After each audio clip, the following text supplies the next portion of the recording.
That is to use the Matcherino codes. Currently, we do have that wonderful $50 pot bonus. Shoutouts to Bunch for that. And he has issued you guys specifically a challenge. If you use all of the Matcherino codes again tonight, next week's pot will have the bonus as well. And just like that, we are into our first matchup, RedThunder versus Seps. New York Times. I'm lost. That is Spectryn. TSB Spectryn. Because you're getting TSB? mixed Oh, by it's backwards. It's backwards. That's why. It says TSB. Yeah, so this is the OS that Spectryn always has on here. Yeah, and so this is such a problem matchup for Anji off rip, right? Like at literally patch 1.0. Oh, we got the back throw on the Berserker Slash. Nice. Spectryn getting a little bit of mileage and being able to start the offense. What I was gonna say was flash kick out of Leo does such a great job of shutting down literally every option that Anji has. And for all of the changes that they have made for Anji, they haven't necessarily changed that a whole lot outside of, you know, making the frame situation on the overhead option out of Fujin marginally better. Catches the backdash with the reversal overdrive, closing out the round. What a hard call out from RedThunder. Yeah, definitely not going to let Anji play the game, right? Who actually is going to let these fans rock? Not a Leo player, that's for damn sure. But as I say that, they do get the jump in. Even goes for the twirl back throw, interesting enough, because that does open all of this screen to play with. And we see RedThunder take a decent advantage of it. Yep, we've got some bar and a burst out from RedThunder. Oh, just gets away with the backdash because Spectryn does not press the issue enough. Red RC, we're going to cash out some damage. No burst still coming up from Spectryn. I don't know what he's waiting for. Ooh, what a backdash! And then into the OTG. Nah, save it for the next round. Save it for something to happen. Can I take a second?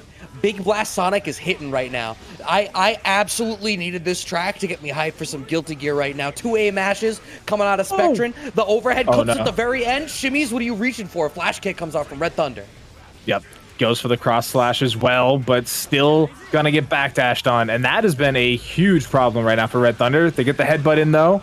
Red RC, this would be the time to burst. Oh. Not got away with it. And the IAD forward, IAD-H. RedThunder goes back to his zoning game. Again. Oh my god, that counter came out so late. Oh, the my man's Kiske dash full screen. Oh he my god. Is sprinting. Ready for a 5K. Yeah, just running all the way through there. And that is that's only game one, folks. That was action packed.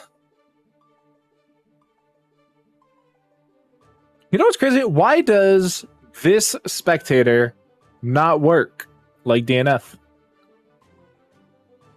Well, I mean, so technically DNF was made by another company and it's just published by ArcSys, but I'm gonna put a question mark at the end of that.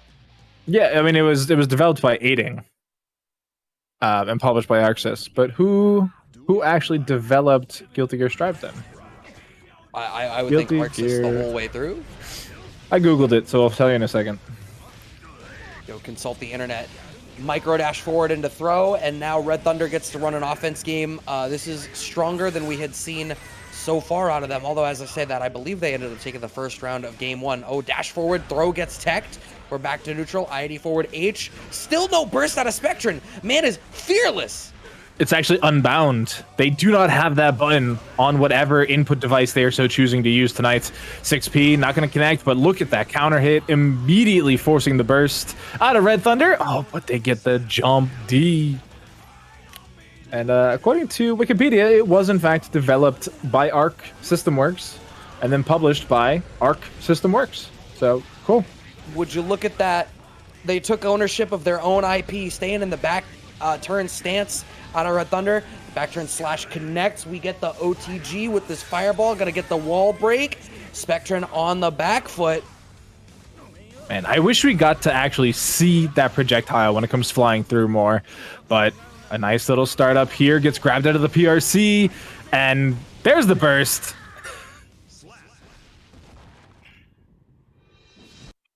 What's up, yo, man? Who's louder? Is it me? Am I loud? Or is Brad loud? Me or Brad? Me or Brad? You being in that way is like At no point did I offer my voice in the middle of that. I have a compressor on, so I imagine that it's gonna be you, it's probably you because you're way up on your shit, and you were kind of loud in pre-show. Oh, who won last game? Whoever just asked. Yo man said it was Doc. RedThunder won last game. All right, thank you. Yeah, RedThunder won. I just were a little over loud to the game in my set. ears too. I just flipped over to the game setting. That was on 4. It's supposed to be on 2. Ooh. Shout outs to auto gain, I guess. I don't know Thanks, why. Thanks, Yo Man, for the assist. Oh, look at that. Gets the 2K, chases him down, and RedThunder applying a bit more pressure. Oh, but the clash. I like it. Momentum burst right into the counter. If I have 50 tension, I have a burst. That's true. There's no reason to hold this Leo pressure, I guess, if you can just be disrespectful. Finally, we're going to get the burst out of Spectryn, and they're just about to close it out. I like the play into the butterfly pressure there. Back roll from RedThunder does not end up covering the space from the butterfly pressure. 6P closes out the round. Spectryn sitting pretty right now, finds the regular throw, butterfly pressure, another regular throw. We're just going to run this offense until you decide that you're going to start teching the throw, because this will beat the DP too. There's the flash kick right as that wrist gauge started flashing. Now you get a little bit of pressure, but there's a lot of HP to make up here. Gets the forward throw. Command grab finally come make an appearance. Guard break. Oh, the smart backdash again. Spectryn demonstrating some Guilty Gear knowledge. That 6P kept Spectryn from getting over the corner, though. Another great 6P right into the Berserker Slash. Keeps the same side. Gets the OTG off of this. Another smart backdash from Spectryn, though. YRC gets blown up by the butterfly. Spectryn salvages the round. Yeah, the YRC is the right call. It was just on the wrong hit. Because it was so early, there was enough time to block and punish, and that secured game 3 over to Spectryn. So they still have another one. This is Guilty Gear Strive, obviously. We're first to 3s here the whole way through. Plenty of action, and RedThunder, they had some nice adjustments so far, but between the counter and some of this pigeon pressure has been a bit much for them.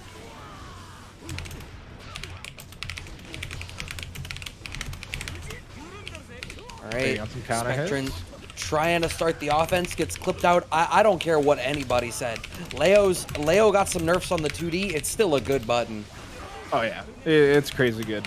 And honestly, we've been seeing a lot more Leos in general lately since the patch. So even though the power levels may have been adjusted overall, the character's been seeing a lot of good. Still can get grabbed out of that though, even though it's buffed. Not safe. Still a problem for the matchup, though, because of the flash kick, but it's not going to matter if we counter through that again. Spectryn on set point. Bro, Spectryn is massively disrespectful. Because we haven't even seen a counter from RedThunder, I don't think, at all. And they have it as well. It's still part of their back turn spans. Ooh, that 6P was hella late, but it still connects. We got that head invul, and we're enjoying that. Spectryn pressing forward behind the butterfly. Fireball works out from RedThunder because mine is better. 5D tap does not connect. We got the throw right back into it. Back throw comes out from RedThunder to reset the pressure and gets the cross up. Yeah, finally we're getting some movement out of RedThunder. I hate to sound like Ninja New Year's Eve, but I gotta see some more movement here because RedThunder has been stilted in these boots. Another counter comes through. Look at that. You got 100 tension. BRC throw. All right, that's fine. We go into this next round. RedThunder is going to get their burst back any moment. Wow, 2D trades. That was immediate. Marginally better for RedThunder, but we didn't get a whole lot of frame advantage out of it. Momentum burst comes out from RedThunder, but the fireball gets hard, Red. Spectryn understands after that burst, you're going to want to throw out the fireball to move in behind it. 2K2D right into the butterfly. Nice throw tech out from RedThunder. The butterfly pressure has been a huge problem for RedThunder. We get the red RC. Burst still available. Decides to use it there, and look at that. We got 50 tension. Probably going to RC this. Nope, just goes for the knockdown. Knockdown the again. Low from the Fujin connects. That is going to be enough to kill. We've even got we had even more damage on deck, but Spectryn saves it, puts it away for a rainy day. 3-1 over RedThunder to close out the first match of the evening and earns the chance to move on up against Marvelo. there wasn't any punishment there, and because the pressure from RedThunder was so constant, then there really wasn't a reason to stop just throwing it out because it worked 100% of the time.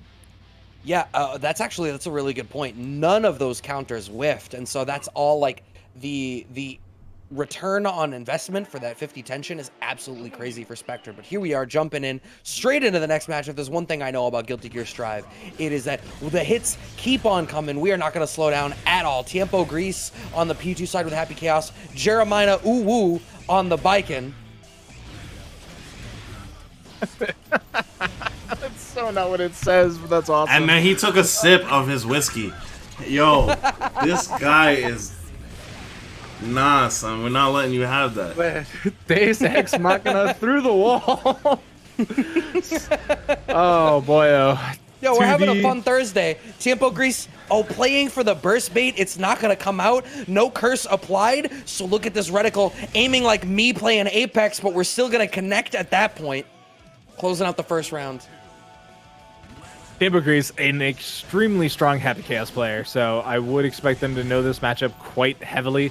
Baiken's been seeing a ton of plays since the patch. She's OD in so many ways, and even going for the jump dust. But look at that, Tiempogris is ready. We got stuff. Yeah. Yo, doesn't even care about the curse. I love how so far in this, I mean, granted, it's just game one, but Tiempogris has really not been able to keep curse applied for very long. And I love that they're not super concerned about it, just by way of like, Baiken doesn't have, you know, a super stellar move speed. She doesn't have like an innate movement mechanic or anything outside of like air dash, but just though the pace of the game has been so thorough. Oh, these back throws keep working out great. A second throw right into the red RC. You should be able to kill this. Yep. Game one for Tiempogris. Yeah.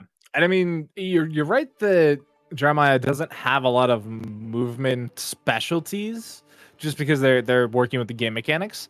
But Baiken has some really good attack options. Between the Tatami Gaishin, the Yozansen, the TK instant overhead Yozansen, once they finally get in, they can adjust their attack approach with the jump dust. Not that it matters because Happy Chaos is a hit scan character, but she also has a gun. If Tiempogris gets caught slipping, she can definitely shoot this man.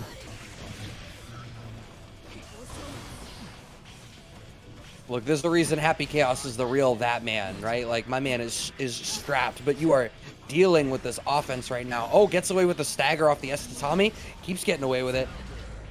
Oh, in and that out, wasn't in and Tatami, out. That was the grapple hook. I don't remember the name of that move. Starting to keep this pressure going here as Tiempogris pushing us back to the mid-screen, gets the juggle off the 5K. I hate it because I literally had it in my brain, and then you asked what it was called, and I completely forgot. Kabari, Move names that's what it don't is. matter. There we go. Kabari. Thank you, Kabari. Thank you. It's grapple hook. We're the FGC. This is about functions. I was like, I want to backdash. Wow, Tiempogris, tell me how you're feeling. I want to see the S Kabari because we're only seeing heavy version right now, and the S version it starts up way slower, but it does get the grip attachment. Look at that. Oh, that's gonna hit. That's gonna hit. You're dead.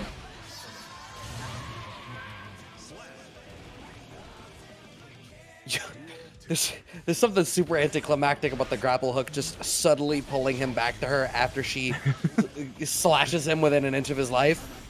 But literally just ends him, gets the back and then throw. it just idly pulls him back to Tommy. Connects. Throw pressure started. We're still tethered. Lands on the same side. Gets the mid connect. Oh, wow. Honest mids. We got an honest character here. That wall was hella quick to splat. But look at this. Yeah, they weren't even near the wall. Yeah, that was very surprising. But listen, the tatami mats are heavy. Like, those things are not light. You don't want to be carrying a lot of those. Oh right. No.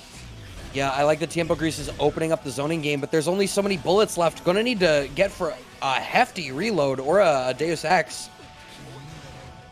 Oh, red RC forward. Oh, smoked by the burst. I wish Tiempogris had just played way more actively. Oh, we get away with the one bullet reload. We get a mix behind it, but there's still no bullets on deck. Fishing for this throw attempt hardcore. and smoked up by the 2K2D. I can't help but feel like maybe if Tiempogris had played that round more for Deus Ex, gotten the wall break in a different spot, and had the bullets behind it, they could have reset to neutral with more control and salvaged that game. That is a complaint that we have had of Tiempogris though, is sometimes their bullet management is not ideal. You can run the whole thing down to no bullets, but against a character like Baiken, like she's not going to give you the chance to get a full screen reload. You need to knock her down, and that like 2K2D works a lot in that situation because they are insanely good buttons. But if she's spending so much time in the air, then she's not going to give you that opportunity. And right at the end of that last round, we actually saw a 6P attempt from Tiempogris that whiffed because Jeremiah was just jumping over him, wasn't pushing any button. Momentum burst comes out from Tiempogris, wants to keep this corner position. Even these trades work out okay for Tiempogris as long as they keep this corner position, going for the pressure behind it. Burst finally comes out from Jeremiah. 6P connects. Tiempogris, we're not going to get the tension for the nice wall break, so we don't even press the issue that much. And I like how Tiempogris is playing very throw heavy. It has been causing a lot of problems. No one ever forward splats on Tiempogris. Somebody has to eventually. So I actually had this thought the other day because I keep saying that, right? And now that I'm thinking about it, because I was watching this week's TNS, and I'm like, can they actually? Or is that only when you're up high? I meant to try it in training mode because when you get that slump, I don't know if you actually can hold. Yeah, left. I suppose they'll body block when you forward. It's not like you get to forward roll and go through them in the that 0.5 dimension. So I guess that's valid, but even still, like, I imagine the timing is at the very least different. If you just slump off the wall, you have to hold that. Speaking of hold that H. Kabari, pressure's going. Oh my god, we hit him with the pizza cutter. YRC comes out, reversal, overdrive. Oh no, it wasn't. Tiempo, what are you doing? No, he was surrendering that Tiempo. Now we get the wall advantage coming out. But no, the pizza cutter whiffs impotently, and the burst also whiffs impotently as Tiempogris closes out the round and the game. 2-1 now up over Jeremiah. You made me look up what tiempo means in English. And that was a play on words, otherwise known as a pun. Okay, but tiempo means weather. Brad. Sure, but tempo is timing related. Okay. I see.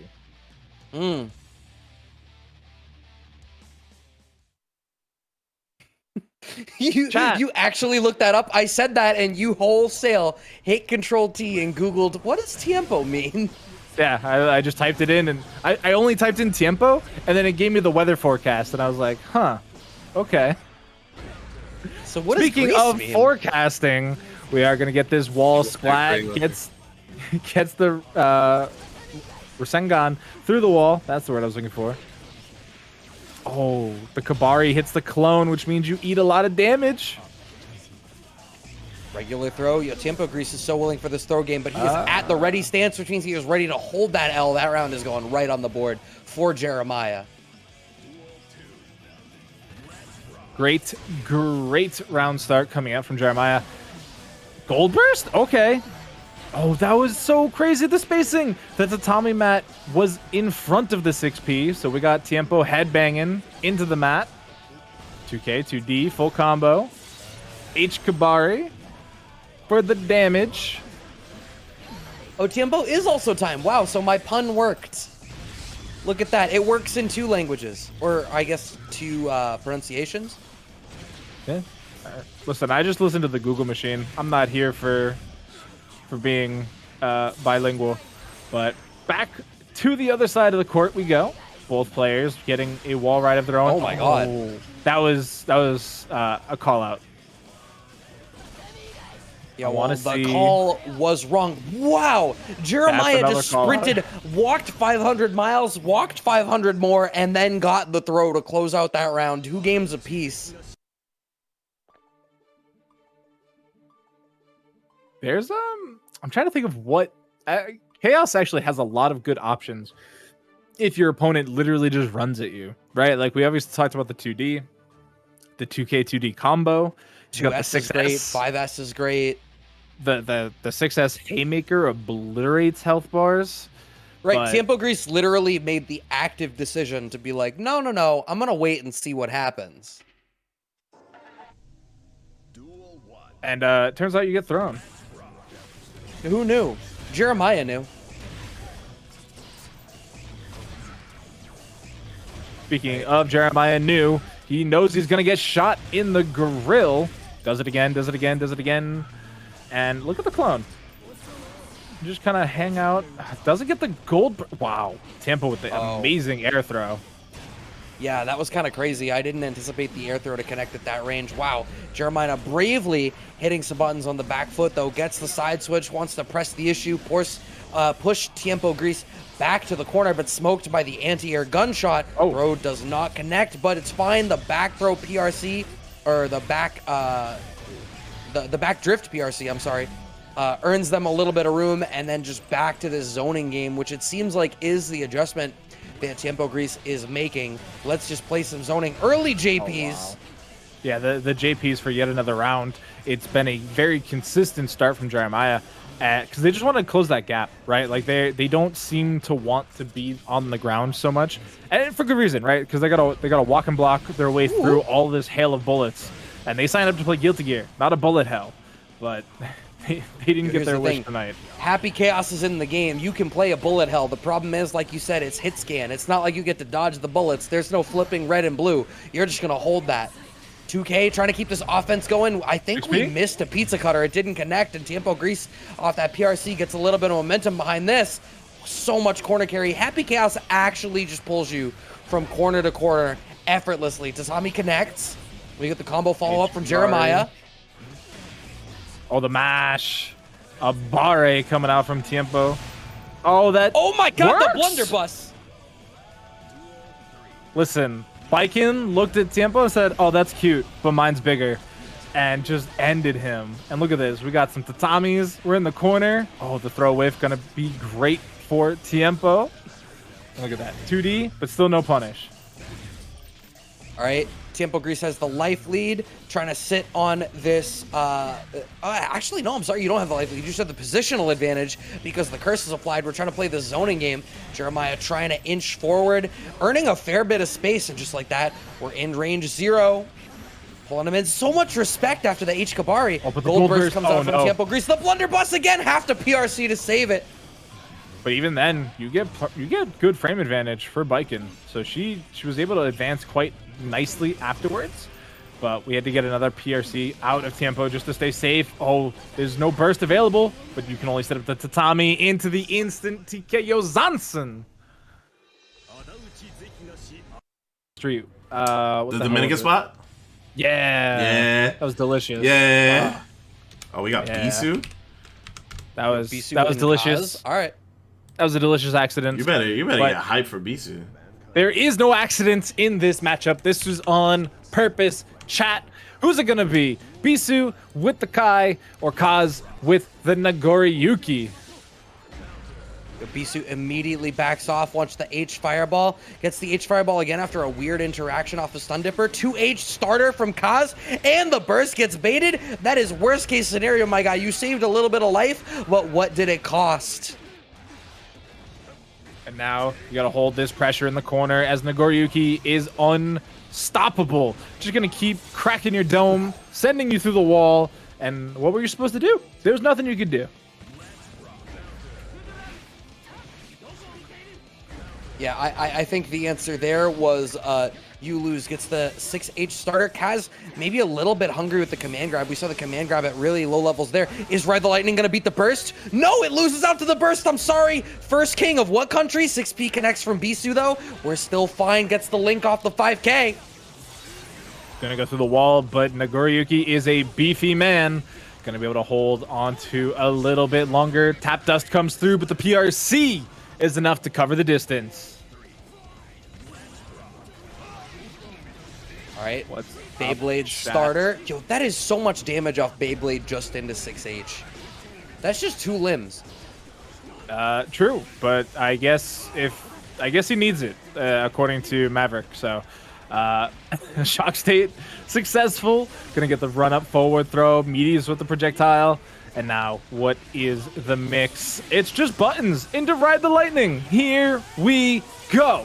Gonna get a second walls break of the rounds. Okay, 5K just starter just catches out Kaz doing something that is not holding cardinally down back on the directional stick. My man's was not willing to block. Beesu even had some bar behind that to try to set up some grody stuff if he wanted to, but nah, just kept it simple with the straight up meaty, closing out that first game. This is for a winner side top 8 spot as I look over to the bracket. And can I say, I do believe that this may be the sickest version of Kai that I think that I have seen. Just in terms of like Kai as he exists in Strive right now versus historically in the Guilty Gear franchise. Oh my god. Yeah, I wish they could somehow continue to buff Dragon Install because that is probably the coolest overdrive. But I understand that if they make it too good, it might be simply just too good. But oh my, they're just trading 5Ks. They are playing, what's it called? Footsies. I thought you were actually gonna like reference some weird esoteric game. Like, nah, you were just playing a play on footsies. All right, Food Art connects. We get just enough bar. We didn't even need the Ride the Lightning. Any wall break would have closed that up. But hey, if you got the overdrive, you might as well show some love to the homies in Metallica. Breaking the wall, not necessary. Closing out the round. First game is and first round of game 2 on the board here for Beesu. These 2P checks. Yeah, and Kai, round start, definitely showing that size does not matter. Oh, but the command grab's going to whiff. Still able to challenge. That plus frame advantage from the shock state coming through in big numbers. Command grab, going to take all that blood gauge. Gone. Done away with. So here's the problem, right? Kaz landed that command grab. Look at that. 2S, 5H. The 5H whiffs. Ooh, counter hit, but we're just a little bit too far away for the JD to connect. JD coming out from Beesu is so problematic. It's causing so much hesitation here for Kaz. Gets the burst out, but I don't know if I like that burst out of Beesu, right? It was the Rekka series off of 5S that was coming out. So Beesu basically bursted just before the end of a combo that didn't necessarily lead to a whole lot. We could have waited. Maybe gold bursted after if we saw like Beyblade or Shadow Clone come out. But I can only criticize so much when Beesu's up 2-0 that fast. Yeah, and like if you just go by like results-based analysis, they won the round, so it doesn't really matter. But we only do that most of the time here. So heading into game 3, we are gonna have to see another round start coming in from Kaz that they actually find successful. Ooh, Shadow Clone in a 5S series. Once again, Beesu ripping out the Beyblade. I guess maybe it's about blood gauge management, right? Like if you don't want them to get the additional blood gauge off of the last hit of the 5S series. 5D means they sacrifice their turn. Command grab comes out. Beyblade once again working out for Beesu, who is largely getting away with, kind of running away with this round. Ooh! Falling buttons off the PRC. Beyblade coming forward in the 2P to challenge it. Says, get off of me. Sends out the clone, follows it up. The PRC back trying to bait out a potential DP, but they're actually going to get the blood pop. That's dangerous. Oh no! There was no bar, there was no worries about the baseball bat, but you still got smoked out by the 5H. Yeah, you still got hit by a bat. Look at that. Plus frames on the clone mean that you are still going to be challenging with this frame trap. Another explosion, and that's... Oh god, look at that health bar. It's gone. Where did it go? Back throw. Man grab. Burst is baited, and you are debated. But you are, however, not dead. We get to spend a little bit of time to contemplate that. Back throw connects. We get no OTG. H fireball. 5D tap gets smoked by the YRC. How far is Kaz going to press the issue? Far enough that we do not block the lowest low. We have found at the end of this debate, the Socratic method has found that it does not matter. Kaz closes out the game. Shoutouts listed in the chat. Shoutouts listed in the chat. Shoutouts to Liston, first time chatter. Shoutouts to Llamas321. Daigo, who indeed? It's first time, but he ain't a first timer. Bars. I'm not giving you that. I missed the first half of it, so I didn't actually hear the whole thing. But if Brad's not giving it to you, it might have been okay. But round start, again going to Cass. That's so disrespectful. The DP comes out and it gets immediately planted back into the ground. That is the second time that Beesu has represented 5D tap, and it has been blocked. We are pressing the issue, finds the regular throw. Okay, close slash OTG right into the neutral jump pressure. YRC behind the fireball, 5D tap, but the slowdown from the BRC means that we're plus anyway. Okay, that's some sick stuff.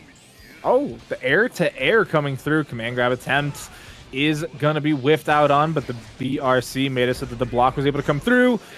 Backdash on the DP. Was that PRC necessary? Probably. He got the kill. I'm watching on the playback to see. Yes, it was. He wouldn't have gotten a combo off the 5H. Yo, shout outs to Yo Man 5 for the sub. Thank you for the prime. I didn't even catch that. Thank you so much. Thank you, Yo Man. Hope you're having a good tournament. Hope you're having a good show. And look at that. Another wall break. Tap dust blocked again. And even the punish comes through so nicely from Kaz. Like, they are getting the timings right. Ooh, dude, I have that. 50 tension. We have the red RC. We're gonna get to the wall. We're not gonna get the wall break though. I think they wanted the wall break off that 5K and 5H, but it is not gonna connect. 2P mash though, however, does connect, and Beesu is on set point. Yeah, red RC insanely good this patch. They removed the scaling.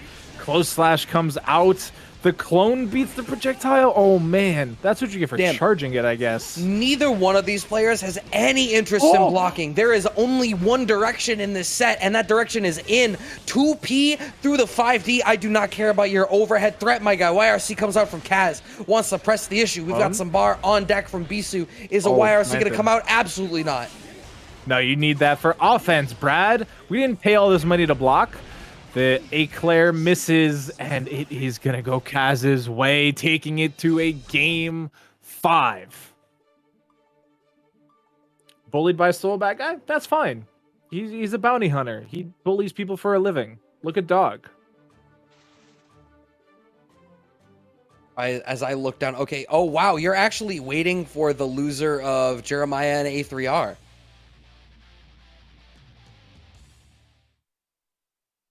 Okay. Who's A3 playing in this game? I actually don't remember. We didn't get to load in. He's a Nago player. Oh, okay. I was gonna say we didn't get to load in earlier, but all right. Tap D, not gonna lead to anything because there's no tension available, but it sets the trap. Right now, you gotta be aware of that an option. Oh, you cannot jump. You cannot jump. Jumps anyway. BRC comes through. Target combo lands for Kaz, just trying to press the issue with 2S5H. Fishes with the 2H and it whiffs, has to burn the burst accordingly off that whiffed 2H. Another whiffed 2H. Wow, Beesu is doing a pretty great job of placing themselves specifically to make those 2Hs whiff. I like the challenge after the jump dust, even though it is technically plus on block. Oh, but it only takes one hit. The PRC not back far enough to escape the 2P. That FD tension bar is disappearing. Oh, but that Cobalt brings it all back.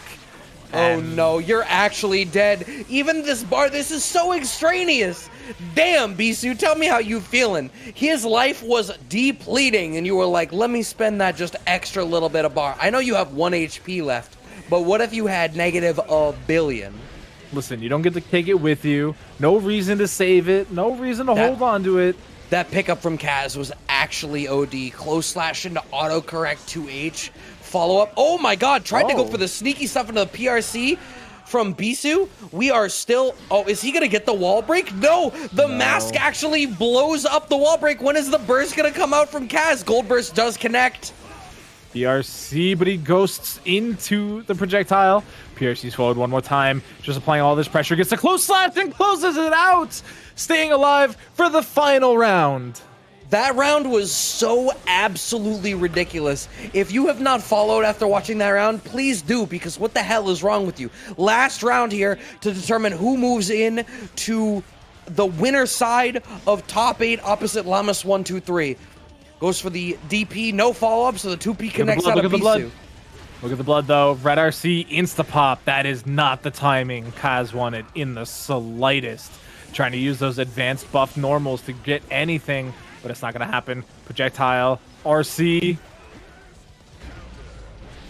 Oh, the 6K connects, and we get the link because it hits counter hit, as they say on Yipes' channel. Big font combos, getting the follow-up, and Beesu with the closest 3-2 we have had this evening moves on in the winner side of top 8. Yo, this Guilty Gear bracket today is firing on all cylinders. I feel like I have not had the chance to catch my breath. That 6K is kind of grimy if you think about it, right? Because it has a kind of slow startup. You don't look like you're quite expecting it. You know, it's 25 frames, right? It's not insanely fast, but it still is plus on block. So even if you don't have to, if you don't get the counter hit, you can just still continue doing whatever he wants. It's your it's your turnstile option, right? Like it's like you sneak in the 6K and it's like, oh, you were asleep at the wheel. You should have 2P'd or 5P'd and you didn't. And this into our next matchup, A3 Religion versus Jeremiah. This is the matchup that we were actually just talking about because that's what Yo Man's waiting on. So chat, I'm going to be putting a poll in the chat. I want you to vote for who's going to win. A3 playing Nago on the P1 side. Do you have that power? Have you and I been slacking by not making people spend their channel points at any point? I'm trying to be better about it, but yes, we've had the power the whole time. Oh no.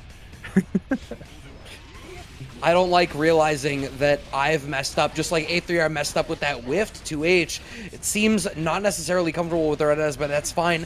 The JK lands with this cross-up ass hitbox, just like that. We have the corner position 6H. Oh, tapped us. Oh, A3R with the 5D. All right, chat, you got 30 seconds. Vote who's going to win. Use your channel points. That was just round 1. Doesn't matter. Write it off. Vote anyway. You've all been sitting here watching this game on this channel all the time. You got those channel points. You're not using them for anything else. Wait, we need to add some this isn't a channel point thing. Yeah. Right, that's just a vote. That's there's no channel points for that. We'll work on that. That we'll write that down. Write that down. No, it takes 10 channel points to vote. Right, but that's not the same. It's not the gambling. It's not the gambling. You're just charging people to vote. That also tells me that we need, like, what people can spend the points for. We'll work on that later. Blood the blood pops. Yumin says this isn't the degenerate standard that I'm used to. You and me both, but hey, we all know that Doc comes from esports. There's not a whole lot of side betting going on in that community. Alright, you know what? Oh, I know what I did. Okay. Oh, look at that. The jump dust combo. We got those. We got 2 dusts in 1 combo. Look at that HP bar. Listen, it's again proving that the size of the sword is not what wins in the end. It's how you use it, chat. Look at that. Tap dust, but it doesn't even matter. Jeremiah is still so healthy.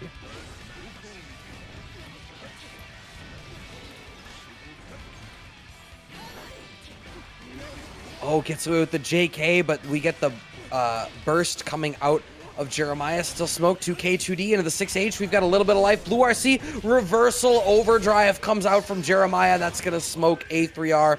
Another round on the board. Dare I say another game. Game 1 going to Jeremiah with the reversal overdrive. You gotta be careful. I think it's predictive. All right, I did it. Let's go. Chat, use this shit. Yeah, use this shit. There we go. Use this shit. I figured it out. I got off my lazy ass. I was going through the whole list. Who won? Jeremiah, right? Yes. All right. Yeah, Jeremiah's up 1-0. All right. I threw hella points on A3R, though. Oh, boy. I got points. I'm not going to use them for anything else. This is Monopoly money. That's true. And you get to earn more just by simply hanging out. Speaking of out, the counter has made its appearance. Ooh. Close slash. Pressure being applied, but look at the blood gauge. It's cranking. Yo, A3R's 2H placement is, I'm going to say, less than immaculate. It's less than stellar. I dare say it's less than good. Tell us it's bad, Brad. Just say the word. Nah, I'm a commentator. Everything's phrased as a positive, even when it's a negative. That's another not amazing 2H placement coming out of A3R, smoked by Jeremiah on the whiff. Tap dust, PRC.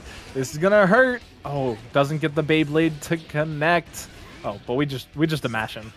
We are barring. Oh, shout out to you, man. You know what's up. Exclamation Tell point me back. how that hits right there. That was such stellar timing. Not unlike that back throw coming out of Jeremiah. Tatami connects, and we keep this pressure going. Back jump out of the Kabari because we don't want to deal with any of the situation after the fact. Close slash into regular slash does work out, even though the close version whiffed.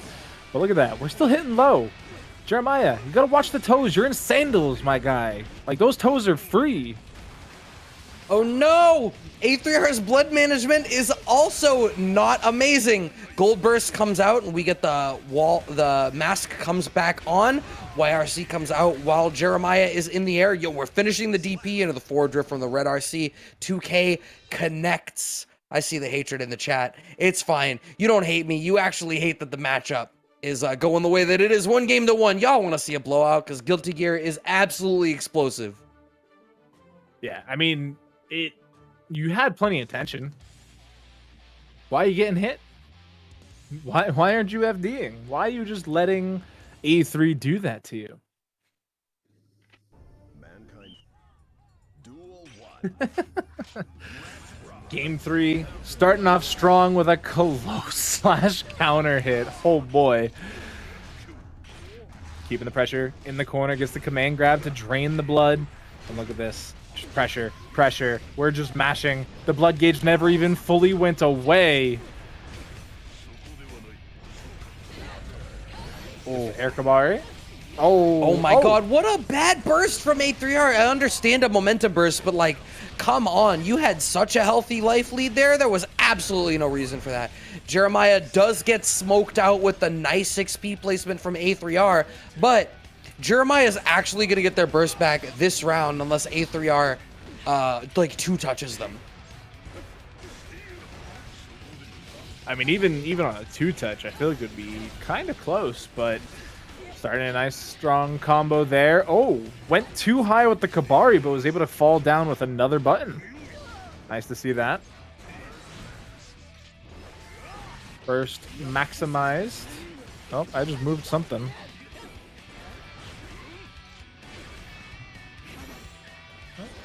My desktop's probably broken, but that's fine.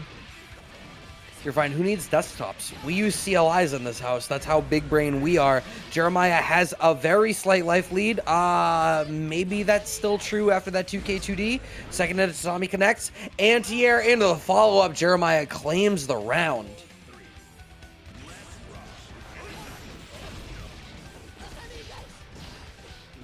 Tommy Gaishin coming down from the sky where they belong. I don't know about you, but that's definitely where I keep my bamboo mats. I got it, Brad. Don't worry. Oh, Tap Dust gets beat by the command grab, the gold burst. That's what I was trying to say. But Beyblade into clone, into pressure, applied. He gets the command grab. Actually, was that command grab or was it regular grab?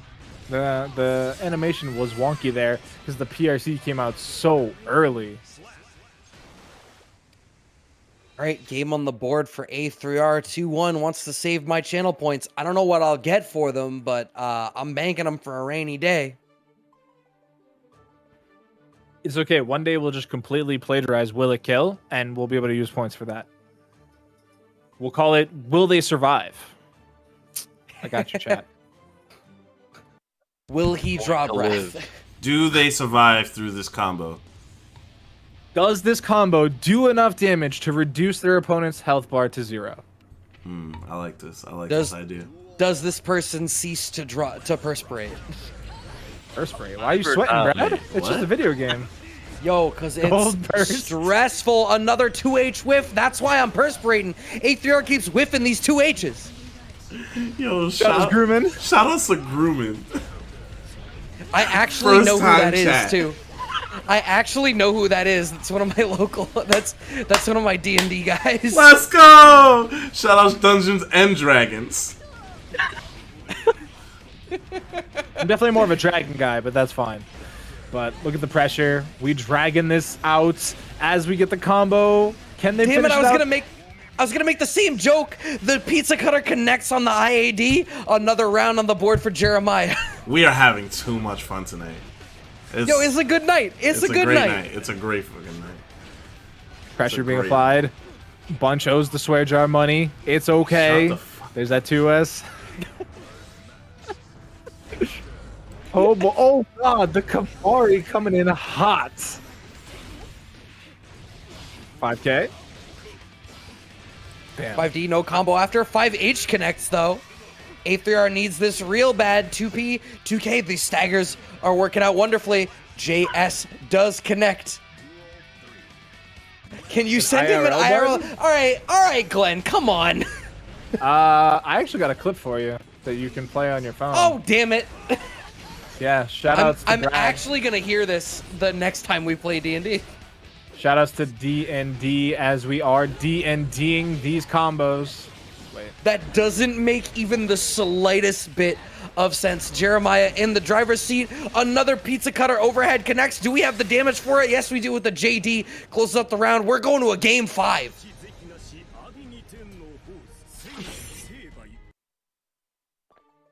I just realized she only cuts the stock of the spinach or whatever that is. Of the spinach? What? Y'all are the just green saying leafy thing. words. It's okay to just be a leaf. You didn't have to try and land it. Am I gonna get shot by? No, we banned Nightbot. Never mind. Did we actually?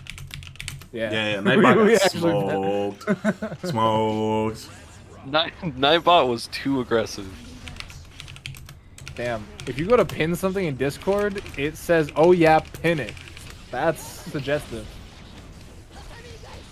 What did you pin? I pinned. Why did you pin that? That way I can find it easier. God damn it.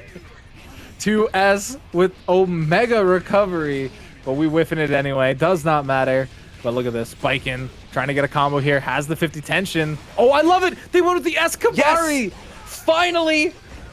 I love the plus frames.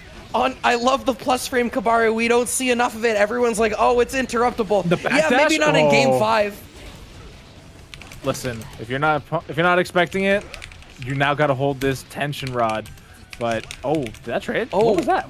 What was that? That was a button? JK.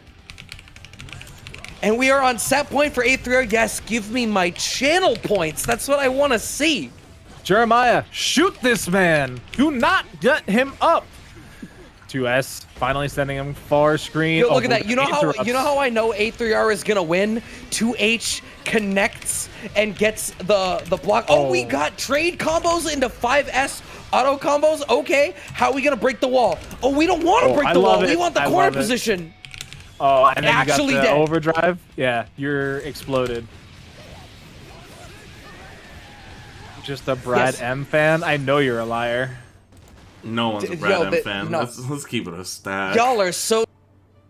Yeah, she told you this. I know because the next thing you did was walk in the room and shut down the salty suite. Oh yeah, I had a point to prove. We got the mirror. We got Johansson's on deck. Oh my God. Line up the mats. Knock him down. Oh, they're gonna. Oh, damn it! They didn't let him play.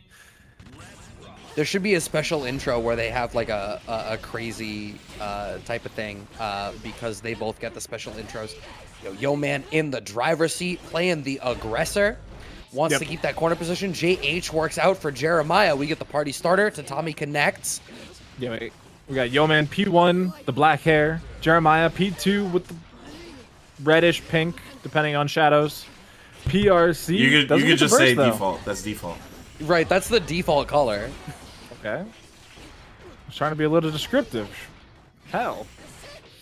I mean, the description is it's what default looks like.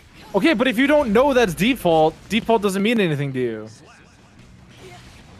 If you don't know this default, you should buy the game. True. Or you can keep watching our tournament and put that money in the Matcherino. True. And support tonight's players. $50 will go a long way, I'm just saying. Yo, you should actually use those Matcherino codes. Oh my god, the Kabari tether working out. Backdrift into forward tether? That's the crazy stuff. Now we got the overdrive coming through. Ba ba ba. Still alive. Yo, man was solving some differential equations with that mix-up. What are we going to get off of the wall break? Absolutely nothing. We get the regular throw. Tether is attached. Just catches with the 5S as Jeremiah goes to backdash. Yo, man claiming this first game. Man, Yo Man's improved so much. It's crazy.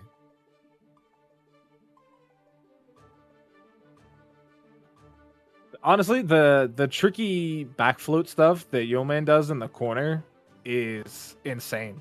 I'm struggling to think of the name of another Baiken that I've seen do it so often and yet still be successful with it. Oh, we got a character swap. Jeremiah said, nah, this mirror's ass. I'm not doing that again. I love how you considered whether to self-censor and then you went, nah, that's not the vibe of the evening. He definitely said, well, Bunch said it already. Not true, but we got Kabari tethers anyway. Grave Reapers into Succubi. Yo Man actually jumping into the Crow. Sad to see. I'm so glad we have default color Testament, which is the black-haired version, instead of the creamy, sticky white color. Not a fan of that one. I really don't like that that's how you chose to describe that. The 2D connects, we get the Grave Reaper behind it. Really trying to set this up. Blunderbuss just connects, raw! That's true, Noskra. That is incredibly true. That, honestly, part of it's because we kept running round robins, and Yo Man had to get annihilated like 8 times a night. Had to play against like 3 Zados every tournament. Oh my god, I remember that run. Poor Yo Man. Right now, they are running out of tension. Oh, that is the 6S of the gods. It's gonna work out. 2K into Stain. We're not gonna get anything because we don't have the bar behind it to get a better wall break. But off the Grave Reaper, all right. 6P. Oh, we're really representing the EXE beast out of Jeremiah right now. Oh wow, another Yozansen coming through. Didn't quite get the full combo link afterwards, but oh my god, why are you backdashing? Tatami whiffs, PRC forward drift into the air combo after. I see you, Jeremiah. 1 round apiece in game 2. Jump over. The normal was actually canceled by the ground. Teleport comes through. Testament 6P is godlike. They cover so much space with it. Testament's buttons are really good. I think the only thing that's holding Testament back is that, like, their game plan doesn't lead to enough cyclical damage like other characters do. Like, they have great buttons and the ability to cycle offense around those great buttons, but when you do get hit, it doesn't lead to, like, a reliable 2-touch like other characters can do. And if you don't have Stain State applied, it can be a little difficult to get, like, the longer combos. But they're able to take a game. Clearly it worked out. Jeremiah showing a bit more practice there on the Testament, I would say. And I mean, both these characters are kind of crazy right now on this patch, right? Like, they were both huge winners. Some would say Baiken was, like, close to the #1 winner of the patch notes. Probably. I think that's fair to say. If it's not Baiken, like, if it wasn't Baiken, like, who's next in the list in terms of patch note winners, right? Like, maybe Kai, maybe Faust, maybe Testament, and like Faust only because of how bad they were pre-patch. Yeah, feel like the other thought that I had would be like Jacko, but like except for that first week, they kind of disappeared. Everybody's like, wait, this character's still a lot of work. Let's just play Baiken. Grave Reaper gonna beat the Kabari, and yeah, the teleport plays are definitely giving Yo Man some trouble.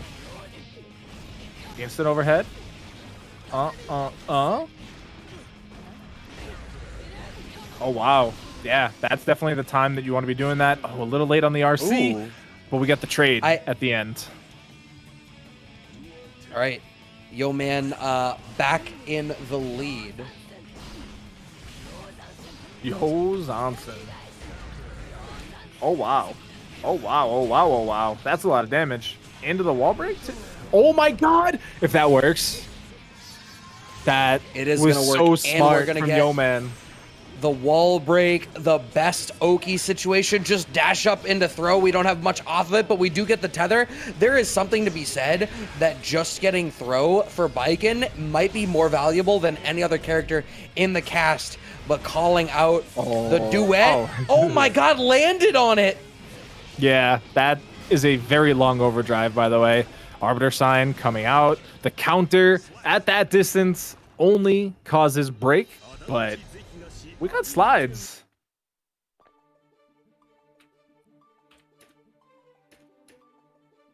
All right, so that actually answered our question from earlier, Brad, right? Where we were talking about why do the people just let the slump happen? You can hold up at the very least. But then you land. All right, but in every situation, not Testament Overdrive, it's probably okay. I don't know. I mean, you have to deal with the air to ground situation. If I feel like there are very few games where teching up is like the favorable situation. Yeah, I mean, Yo Man just pushed a button on the way down, right? And the overdrive was still active. If it had been a different character, like if that had been Happy Chaos, yeah, you got to deal with the shoot, but like he's gonna shoot you at the top of your arc, so you're not gonna have to worry about landing with a button. Kabari. Okay, overhead EXC Beast connects. Jeremiah is really trying to just use the, outside of range 2 EXC Beast just as a poke, and it's working out decently well.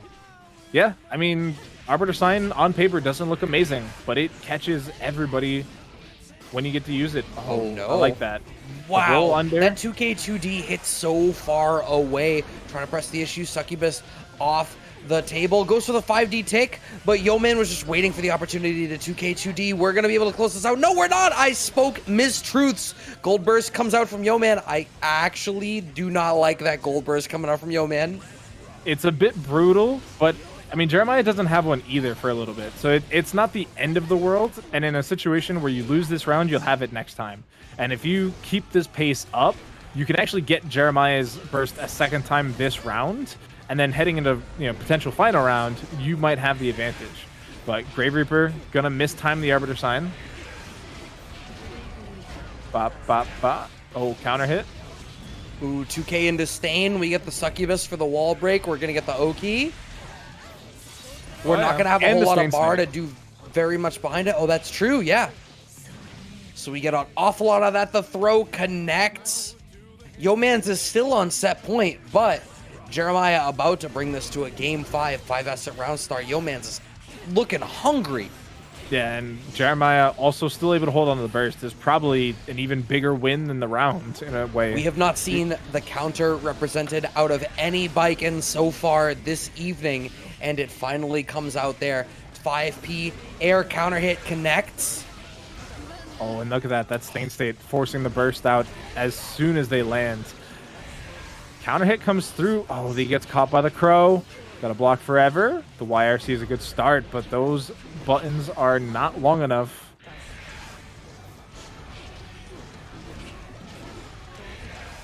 Success. We did not put the wagering on this round, and it is far too late now as we enter a game 5. Yo Man's a Jeremiah. Not just do it for game 5. What do you mean it's too late? A best of one. What do you mean? Best of one. Vote on the best of one. What do you mean? Yo, we about to put that shit up right now. Starter prediction. So, Who we you had like? we had to answer the other one first. Yeah, I forgot to pay that shit out. Oh, shit. Oh, WW. so, game 5. Y'all only getting chat. 30 seconds, so y'all better go. Oh, Yo Man on the Baiken, still on the P1 side. Jeremiah on the Testament P2. And look at this. The corner pressure from Jeremiah's Testament has been top notch. Yo Man's people better vote for this fool OD. They better give him some energy or something. He has not looked good in this what the corner hell? once Testament. Oh no. How do I... We're making iterative improvements to Casa as we make this Hold shit on, happen. hold but on. I screwed it up. I Oh. screwed it up. nah, it's too late. It's too late. It's too late. Jeremiah's up around. Damn it. The game might actually end before the poll does. Yeah. Nah, yeah, fucked up. All right, Kabari, but look at that. The tempo burst coming out here from Jeremiah. We haven't seen that in a little bit because Yeoman just simply hasn't been able to get the hit. But look at that Tatami launch. Oh, boy. Has the tension on deck as well. There's the usage. Double air Yozansen because of the red RC. They're almost at a second bar as well. The TP. It's final round, Brad. It is this whole Strive bracket tonight has been absolutely crazy.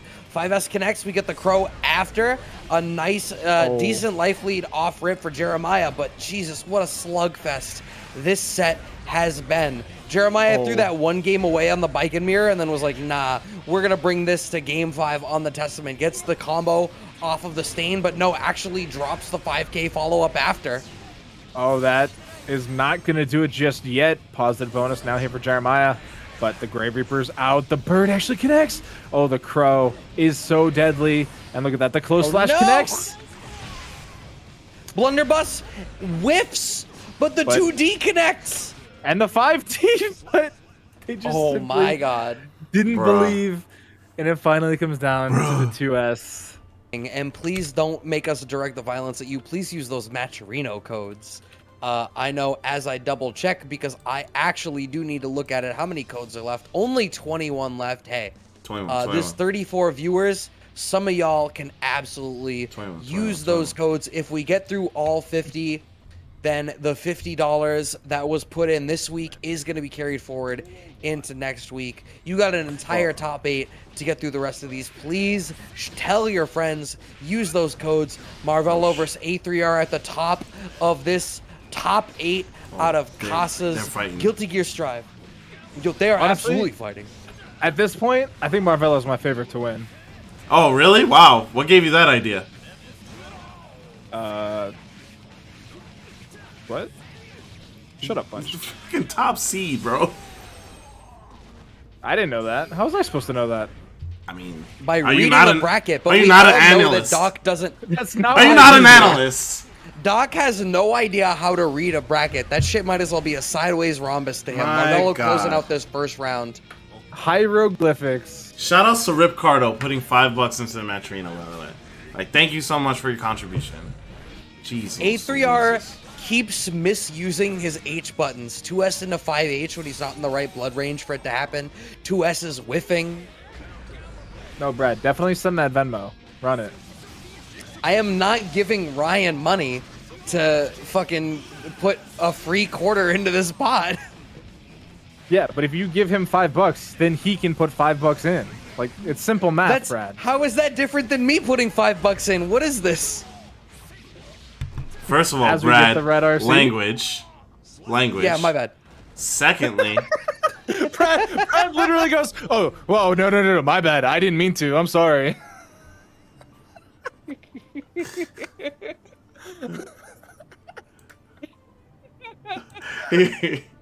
he goes, "Oh yeah, Just your wife my with that bad." Yo. Oh yeah, my bad. Yo, we all know it's gonna get on the YouTube. Bro. Did Moobot break? Moobot broke. There's a lot of Brads in the chat going unanswered. I mean, that's what we wanted eventually. We eventually wanted Moobot to be a little overworked, right? Listen, it's a robot. It can do it all. God damn it, Doc, just hard writing it. Look at this. Damn. Already bursted in the beginning of the round. Marvelo's going to DP out, and look at the pressure being applied. You got to hold this Alpha Blade. You got to hold this combo. You got to hold this mix. It's actually not really that much mix. Marvelo's just hitting buttons, and it's work.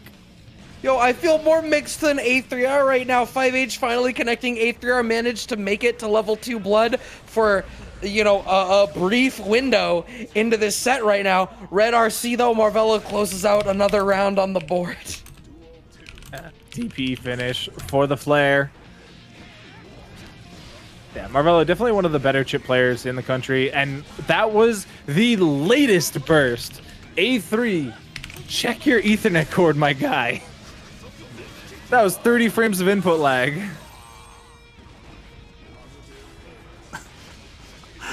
Oh my god, throw. right Yeah! into the throw.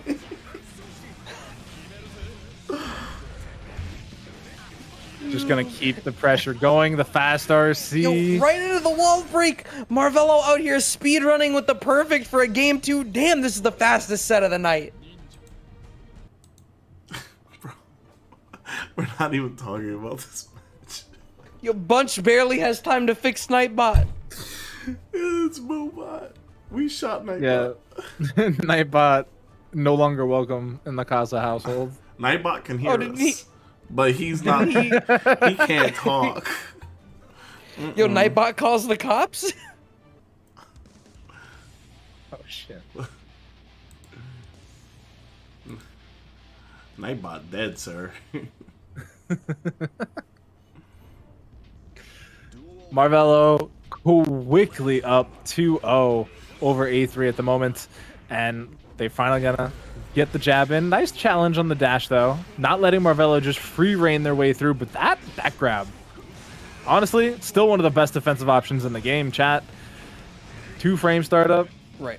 catches a lot of things. Also, it's kind of wild that Marvelo found it there, right? Through the command dash, working out. Here's the thing about A3R's approach to this matchup. Nago versus Chipp. Nago's job is to land a single hit. Shuriken. Because Chipp gets to run away with it until they don't. And then they just die in 1.2 hits. Because that's how much life Chipp has when Nago lands a clean hit. Marvelo's still firmly in the driver's seat, though. Once that 3-0 into the winners finals. Jesus Christ, when is the bar going to run out? It's not! That whole sequence started with A3 getting hit by the Shuriken by trying to Fukyo forward.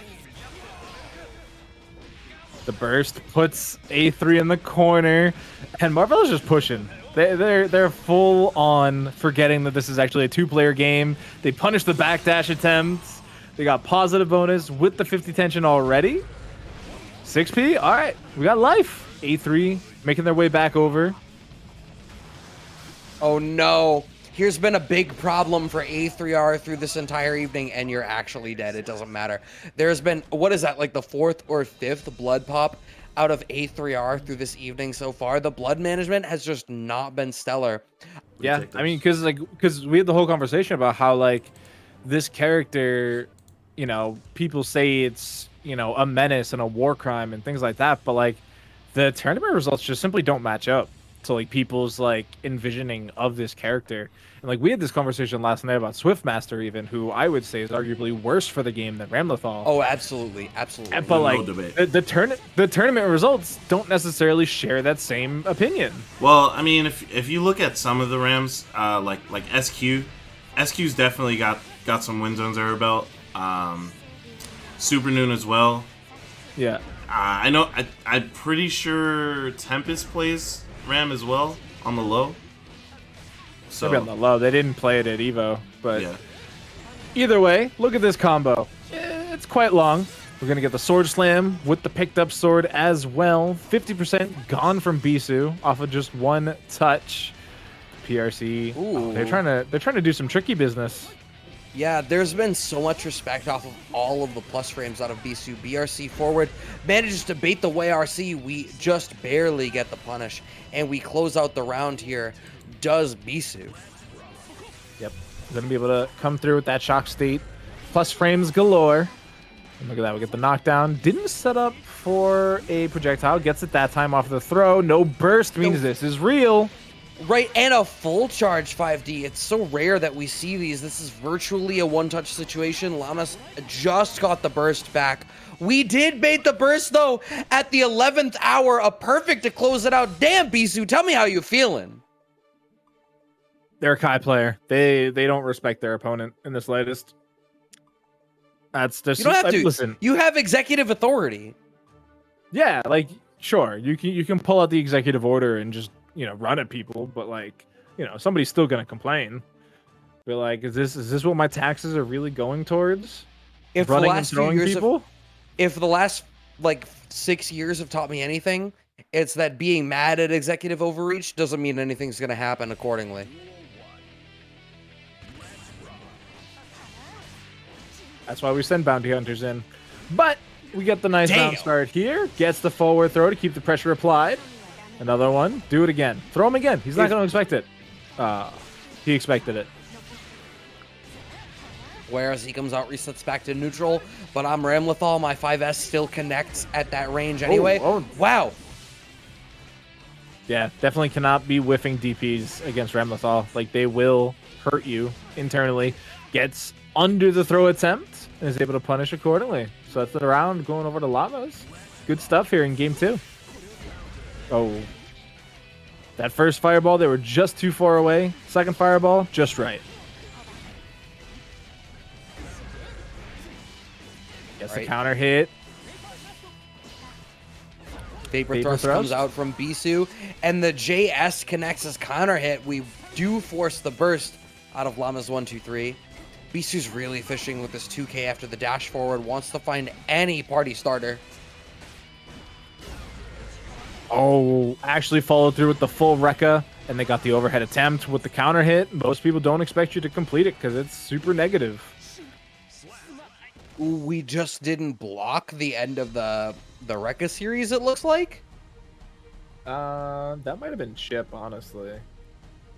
That one in particular. They had enough life that I do not imagine that was going to chip, and I am watching on the playback. But Yeah, I I'm watching really it now. think you should not have died just on Chipp. Yeah, there's absolutely no way that was on Chipp. My man's definitely hit, mashed out some 2P, and got smoked accordingly. Who died? That's how it happens. Did somebody die? No, they're both there. It was just a long connection check heading back to the lobby. But It's about time that I remade the room, so after this set. yeah. As always, chat, if you are a member of our tournament and you are playing in any of the games and you do feel that the connection is less than stellar, do let us know so that we can potentially do what we can about it, which honestly isn't much, but hey, it's what we can do. But we won't know unless you say something. So, as they say on the airport, if you see something, say something. Wow. You gonna bring it there? I'm not gonna say a damn word because I don't want to participate with law enforcement. Wow. Here we go. Keeping the pressure going here is Beesu. Llamas getting absolutely smoked up by this pressure. We do get the Ride the Lightning on the wall break. This is a hearty life lead for Beesu. I forgot to light my candle. I'm going to do that now. Yo, my candle's lit on the side. Doc is slipping tonight. Wait, Brad, you're Candle Gang? Yeah. Let's go. Nothing is slipping more than that HP bar on the Ramlethal side, though. Definitely gotten their mixed up in the first round there. And look at that. It continues. That stun edge was meaty. It lasted a while. Dash cancel on the second part of the Rekka, but we're challenging that. We're not letting you go for free. All right, pressing the issue. Wow, 5K and a close slash. We get the dash cancel after. Beesu is getting awfully imaginative with their block strings, and it's working out great right now. An awful lot of respect. JH connects. Is this going to kill? Yes, it will. Off the wall break. Beesu up 2-1 over Llamas 1-2-3. I think they ended it with the jump P as well. But yeah, I mean, we're seeing, like you said, very imaginative things. I kept wanting or waiting to see the 6K, but we keep getting the 5K instead. But it's still so many buttons to pay attention to, and the actual jump H hits so low to the ground, and then the fact that you're able to immediately cancel it into the jump dust as well is a lot to contend with. All right, this is potentially the last game in the winner's side of top 8 before we get to winners finals. Wow, the stagger cancel off the Rekka series earns Llamas a 2K, but they do not use the opportunity as much as they should. Backdash makes the throw whiff out of Beesu, and we get the side switch off the Red RC forward drift, but a combo drop. And then the sword explosion actually hits. That one 100% going to go through. At the tension, you got to go beam super there. You cannot just let him go through. Like that Oki situation, if it doesn't kill, that Oki situation is too important in this particular matchup because otherwise, Beesu has been running through you on round start.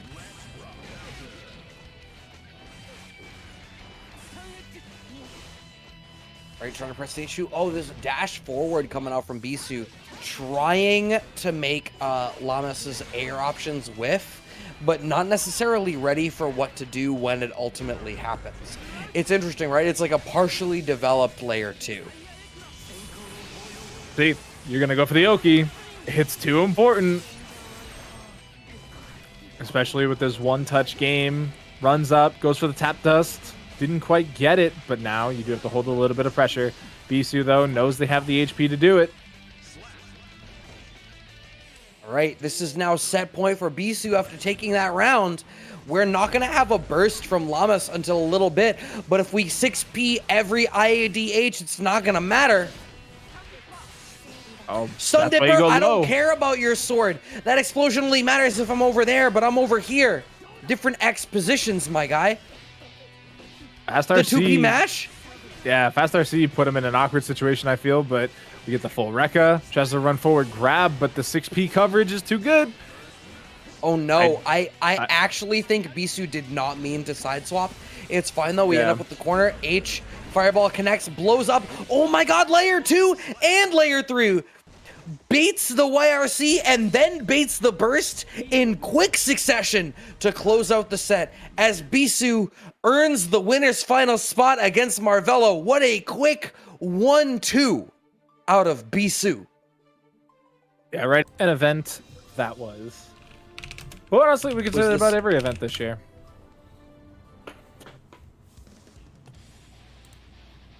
Hey, look, more games.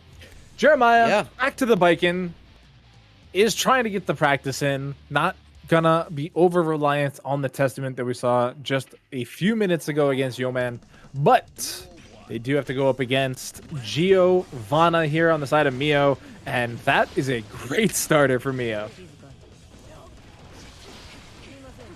Right? Running that offense. This is what every Geo dreams of. Empty jump back into throw. Every single one of these regular throws is just another opportunity to run your offense. 5K, nothing comes of it, but it's fine. We have the BRC, the extra slowdown off the block pressure works out great. And the flip tech catches the backdash. I know they slowed it down and Mad Heads were upset, but hey, look at the benefit. And the non-DP DP comes out. Gonna get that counter hit. We got some 5S coming through from a distance as well. And that 2D is definitely criminal. It hits so far. It's so fast. We got the side swap coming in from Jeremiah, doing their best Leo impression. Ooh, the flip tech connects. Wow, that forward drift off the red RC was downright criminal. We're talking about criminality.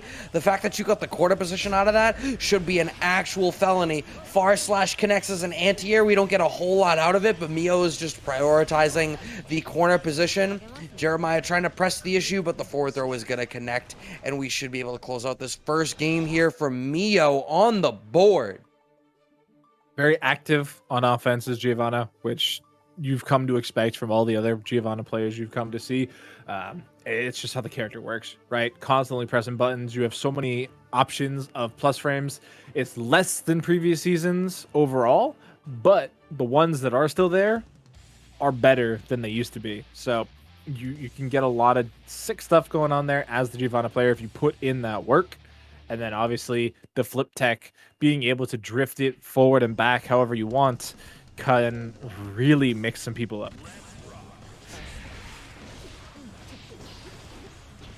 Oh, we got the Testament swap.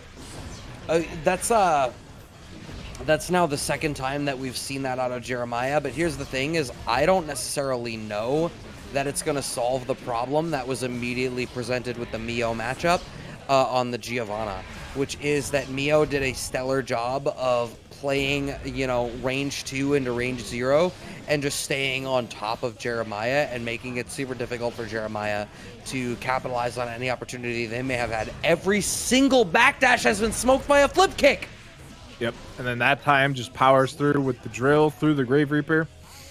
And I was going to say, Testament does have some tools on defense to beat out a lot of things, right? Like a frame 1 reversal overdrive on top of the really strong 6P to try and beat out some of these air options.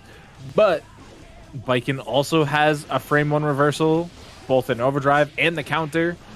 I don't think her 6P is nearly as good, though. Oh, the my forward God. throw in the Oh air my connects. 5D tick. Are we going to bait the burst? Yeah, the burst had to come out from Jeremiah, but here's the thing now. Even if you win this round, this is still super problematic, but you're not going to win the round. A second game on the board hella quick from Mio. As Giovanna is moving, definitely posing a lot of problems. And it is on these defensive turns for Jeremiah that they're just not having the agency that they would like. And it's largely just because of the movement, right? Like even with, like I said, a frame one reversal overdrive, that's not necessarily what you want to be using your tension on. Maybe you want to be using it on a YRC. Maybe you want to be using it on a BRC to try and get a better approach. But it's a mix-up that you have to deal with, and that whole time, Giovanna's going to be pressing 5S right in your face. Great. Mio is up 2-0. Is Jeremiah going to find an opportunity to swing this matchup back into the favor? Playing much more active in the mid-range so far, and that had been great, except now Mio is in that range 0 and able to play the game that they wanted to play. Was it too little too late? Did the fact that Mio managed to get into range 0 blow everything up? We are post wall break situation, and that is gonna be damn near a round on the board for Mio. The I-80 forward over the Gravedigger is gonna close out the round. Is Mio gonna clean sweep this 3-0, Doc? It is looking incredibly likely at this point. I mean, look at that. We're going to get a lot of defensive options coming through here for Jeremiah as they're just getting clipped. Again, backdash after backdash after backdash. Catch him with the Arbiter sign, though. That time, though, just right through it. It's so slow in every sense of the word. Dust for the damage. Right, goes back for the Gravedigger. I love the defense out of Mio. Their willingness to just wait out in these spots where Jeremiah is able to take their turn. They're being so choosy about where they press the issue. Goldburst does get blocked, but this is actually still like a one-touch situation. Goes for the I-80 forward. Red RC meets YRC. Nothing really comes of it. FD's out of Mio. Stain State is applied, but the 2P match after the Stain State. Are you serious? Jeremiah had plus frames. Mio didn't care. Representing the U.S. government. Yeah, I'm not touching that one. I honestly thought the red RC there was the... They don't know. Yes, start. Something happened and everything died. Yeah, you used to play League of Legends, right? What? I sincerely didn't hear a word you said. Bradley, Yes, you used to play League of Legends, correct? indeed. Were you a flash on D or a flash on F player? Flash on D. All right, because it's F for fire. Yeah, there we go. All right. Anyway, starting the game here, we got a nice sweep of the gun there. Tiempogris getting a great start here. But look at that. He definitely didn't finish that thought at all. As trying to apply the pressure back, but this man's got a gun. In fact, he's got two. Not only of them. did he not finish the thought, he actively ignored us calling it into question. Going for the concentration there is Tiempogris really utilizing this 5K right now. Goldburst comes out right into the concentration stance. But here's the problem. Your problem is ammo capacity, my guy. They have banned high capacity magazines, and you are on the receiving end of it. Full range 5S target combo coming out. Oh, wow. That, again, reached for the stars. That range differential coming in huge for Kaz, who, in comparison to our other Nagoriyuki here in the top 8, seems to have been a little bit better on the blood control for the most part from what we've seen them tonight. Nice back throw from Tiempo, though. Buying a little bit of time. And look at this. Gunshots. That's blocked. Yeah, super block. Wall splats, concentration. Do it again. Goes for the crazy overhead schmicks. Right Is that enough to kill? No, you're alive. You're alive. No, absolutely not. Nago, This character is great, but they're not that great. Too tanky, 2K man. right into bullet. We get the link after a round on the board here for Tiempogris.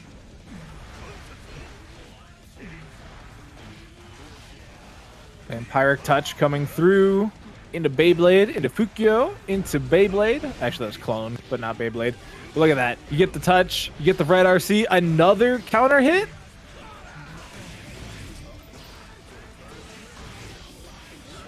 5K, 6K, keeping this pressure going. Oh my god, at the ready whiffs. Kaz with the Beyblade on the back foot, but still having to deal with this pressure because Kaz has struggled to string their offense together through the course of this tournament, I will even say. Again, alive. Too beefy in the health department, but we got the brain blast. Look at all those bullets. They're gone. They have been shot at another character. Oh. It just beat out Slash.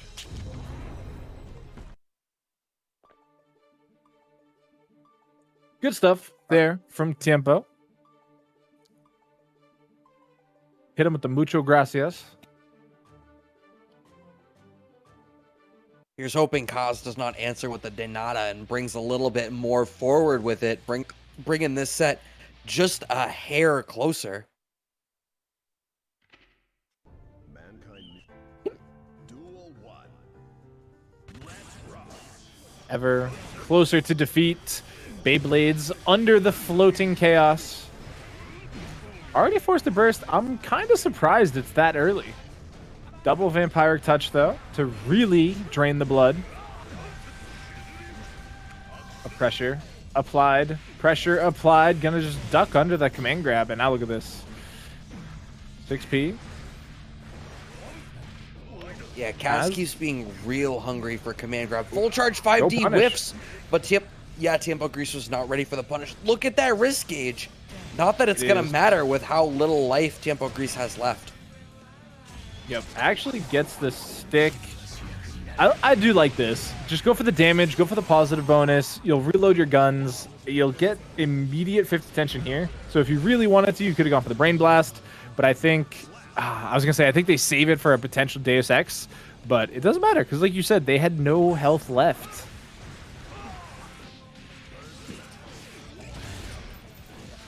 Right, 5K party starter comes out from Tiempogris. That burst actually stealing Kaz.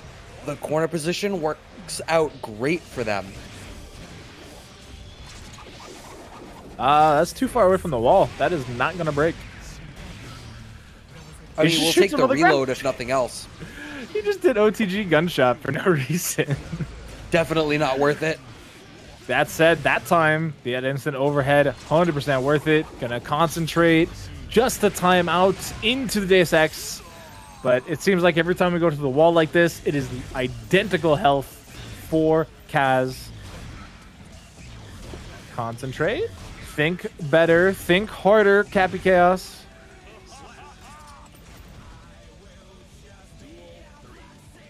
All right, one round apiece. Tiempogris is still up one game. Wow, lands after the Beyblade. These up backs out of Tiempogris have been immaculately placed so far, and Kaz continues to have this problem through the day. Both Kaz and A3R have actually had this problem through the course of the evening so far, where I feel like they're just a hair off of placing their normals regardless of blood gauge level. Even the burst here was a bit problematic from Kaz because now they're dead. This one 100% kills you with the Deus Ex, with the wall break, and that is going to be game 2 going on over to Tiempogris, who's looking very strong. I will say game 1, I probably could have seen it going either way, but ever since they've locked in, they've been able to keep their bullets somewhat where they're supposed to be, and it is clear the difference when they have control like that. All right, will this be a clean sweep for Tiempogris?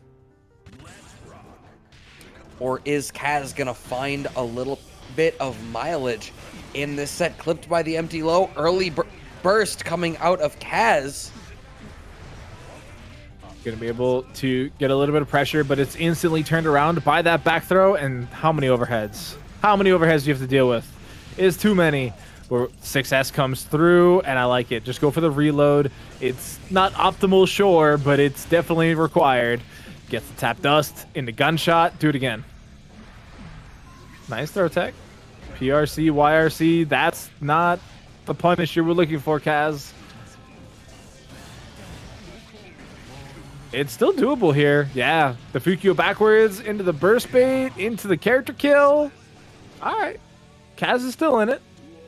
That was off of 2 bullet misses coming out of Tiempogris as well.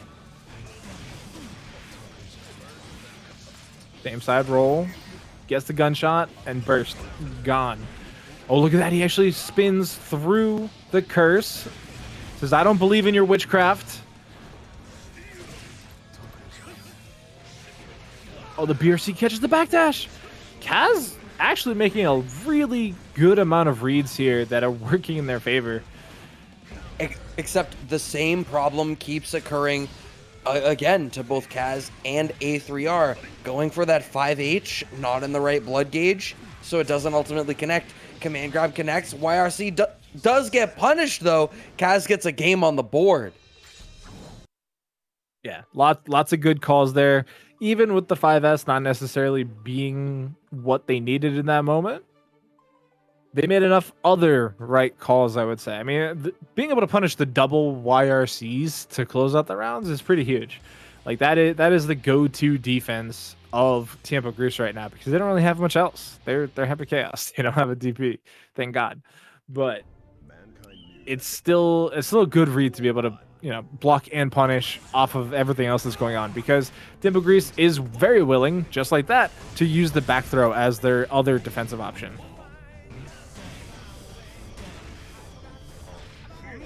Oh, the backdash on the shimmy.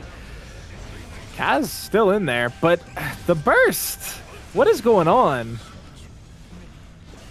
What's going on is a couple of bad calls, but here the concentration comes out, but Tiempogris has no bullets loaded in the clip. That is another bad call on the back foot. 5P matches coming out from Kaz. When, if at all, is a burst going to come? Gets away with the forward drift there. 2K do 2D at the ready. Deus Ex, that might kill. Just barely. That was like a last hit type of kill. But they would have had all their bullets back had it not. So they put themselves in the best possible position. Backdash not getting caught by the 5K. And we're going coast to coast as only Happy Chaos can.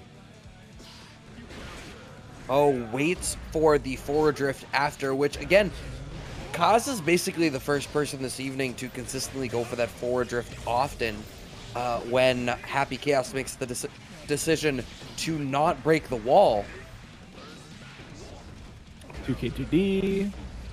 Close slash. Oh, but it's traded immediately back. Kaz in the higher blood there. Got a little bit of buff to normals.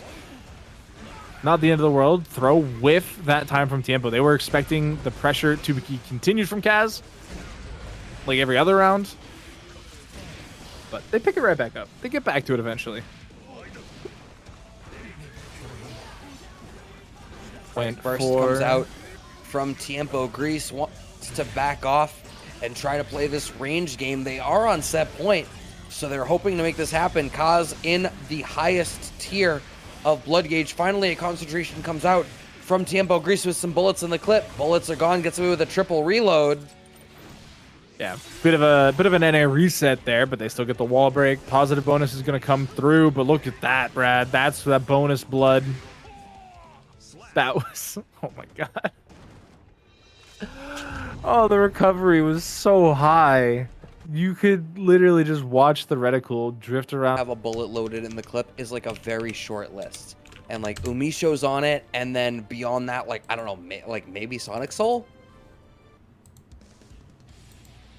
Yo, that is such a quick load into the next game, Llamas versus Mio. We are holding back absolutely nothing for those of you who are watching Casa Bunch this week. Yep. Never ending. Shout out to Thomas Winkley for using coupon code. That could be you, chat. You could be Thomas Winkley. Slash comes out. Forced immediately to burst. And Mio, so ready with the 6Ps. You're not going to jump at me. Not airborne. We're not doing that today. Full Rekka into the jump button again. No punish that time. Full Rekka. Gonna buy a little bit of space. Just backs off. Waiting for Mio to press the button. So I feel like the only match of Mio's that we've seen so far tonight, Mio was hella dominant. So I wonder what Lammas is going to be able to do, especially as we've talked about already. Ramlethal is definitely, regarded as a problem character in the current version of the game. Lammas is going to be able to close this out indeed, as they manage to get that pseudo wall bounce into the sword throw. First round on the board here for Lammas 1-2-3. Yeah, Ram's definitely considered a problem character. I would say she has a lot of great tools against Giovanna too. Has that frame one reversal overdrive if they need to be. They have lots of good options off of, fast RC. That move in particular, the 236S, 236K, I believe. Continuing to lose to 6P is potentially a problem. It was a big use tool of Llama's earlier to get in, but if they can just catch people out with the final hit of the Rekka, why bother? Just go through neutral with that option. That was such a dominant first game out of Lammas 1-2-3. As I opened up this set by talking about how strong Mio has looked this evening, how dare I disrespect Lammas? Yeah, the character matchup is strong, but I mean, yeah, heading into game two, there really isn't going to be any break between either of these characters. Both Lammas and Mio are playing hyper fast, hyper paced, and the characters are right there behind them. Like, that's what the characters want to do, and they're playing them the way they're supposed to be played. So 6P coming through, does get a nice little sequence out of it. Oh, that's not safe. Darrow. Right. Burst coming out from Mio, but like Lammas is really using the 6P very effectively, and I love the updrift red RC in order to try to suit the core position, but no, the burst from Lammas went for the momentum burst, and it is not gonna work. Reset back to mid screen, went for the plus frames off the spiral arrow, nothing comes of it because Lammas goes for the backdrift, but Geo's dash cancel car and normals, are absolutely magnetic.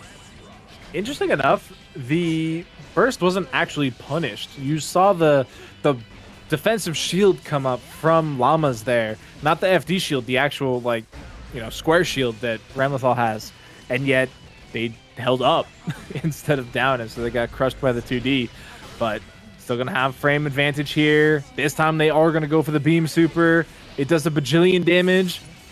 That actually killed? Are you serious? I wasn't kidding. It does a bajillion damage. You look at that damage counter in training mode, it's 1 followed by a million zeros. Right, I just checked the math. That math checks out. Damn! Lammas getting around on the board, wants to make this a 2-0. How is Mio going to handle it? Playing this ground game real slippery, but still checked out by these 2Ks coming out of Mio. I do kind of like the empty jump there from Llamas as well, right? We've seen Mio very quick on the 6Ps. So if you just empty jump it, you block the 6P, you don't end up in plus advantage, but it's better than getting counter hit. Throw whiff, punished. Rekka series had the red RC behind it, so of course we're going to finish out the chain. Do we have the damage to close it? Yes, we do, off the guaranteed wall break damage. Lammas up 2-0 real quick over Mio, who I think had been playing the ground game decently well, but here's the thing. Ram has a solid ground game too, and tons of damage loaded up behind it, especially if she can get you over to that wall. Yeah, and I mean, the fact that you got hit by the full Rekka ending in the overhead twice, I think is a bit of a problem, because it's kind of like when you get hit by old Anji overhead, right? It's super negative if you block it. You know that it's not generally the ender, but you still have to know it's an option, because that time that you do get hit by it, it's going to hurt. And I mean, I'm looking at, it's negative 25 on block Brad. That is horrible. Sometimes frames don't matter. Sometimes we play by feel. YRC comes out. Lammas steals their turn back. 2K. Mio immediately answers with a momentum burst, wants to keep this position. I love that Mio didn't finish the job into a wall break. If you spend the burst as a momentum burst to keep the corner position, don't immediately surrender it by breaking the wall on the next touch. Yeah. And I do like Llamas holding onto the burst there. No reason to overextend in the last round. You have plenty of time left, plenty of games left, considering you're up 2-0. So Beam Super, Oki plus positive bonus on the other side awaits them. Look at that, close slash. Ba, ba, ba. At RC to keep the Rekka safe. Good Smart throw tech out of Mio, but it's not going to matter. We're going to set point for Llamas on a perfect. Is this the strength of Ramlethal? Is Mio going to crumble to it? 2K checks at the start for Llamas. Wow, we get dash cancels off of that. That looked like the Rekka chain. Am I bugging? Burst gets baited. We get the pressure behind the sword throw into the explosion. Llamas looking to have a dominant lead right now, and we've got some bar behind it. Yes, we are. That's back-to-back perfects to round out game 3. Llamas resoundingly moves on. 17 different viewers can all come through and make sure that they show some love to the Matcherino. Ensure that these players get paid out for their performance. Ensure that another $50 is front-loaded into next week's bracket. Damn, none of these players are interested in giving us time to show this Matcherino because they're just here to hit buttons. Everybody wants so desperately to play these games as we load in immediately with A3R versus Tiempogris.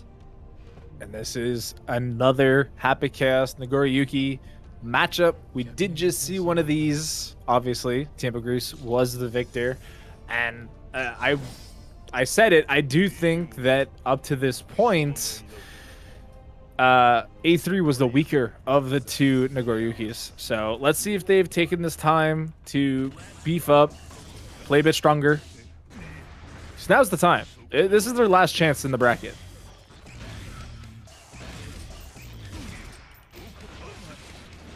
Look at that. Okay. Fukyo into Beyblade is so fast now. Like, carrying all of that momentum.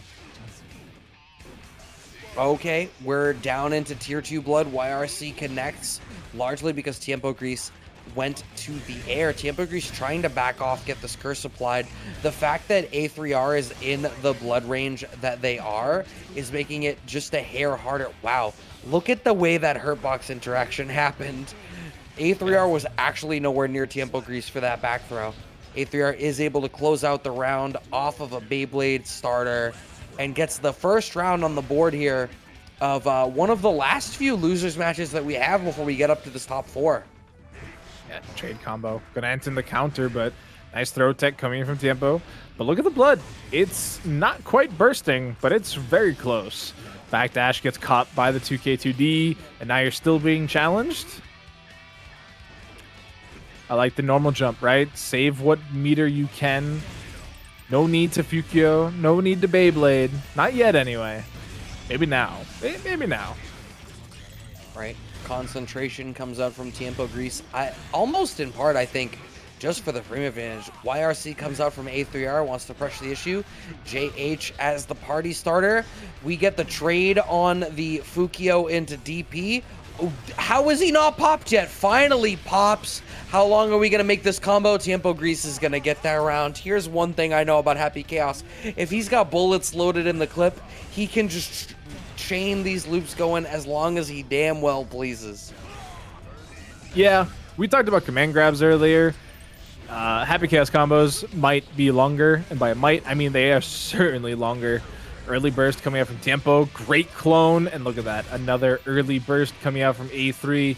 They are going to be hurting here, but what's the option at the end? They just send it. Full Deus Ex Machina.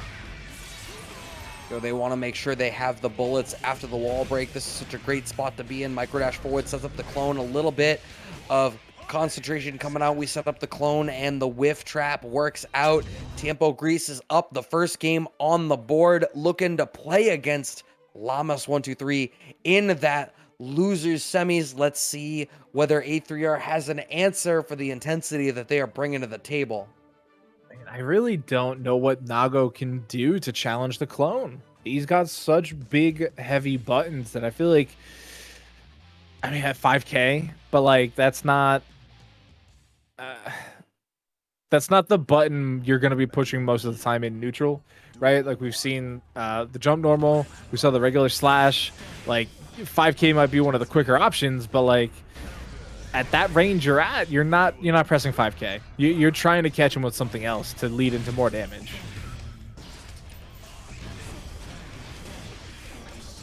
The roll Oh my god, the roll through has the bullet loaded behind it as the party starter.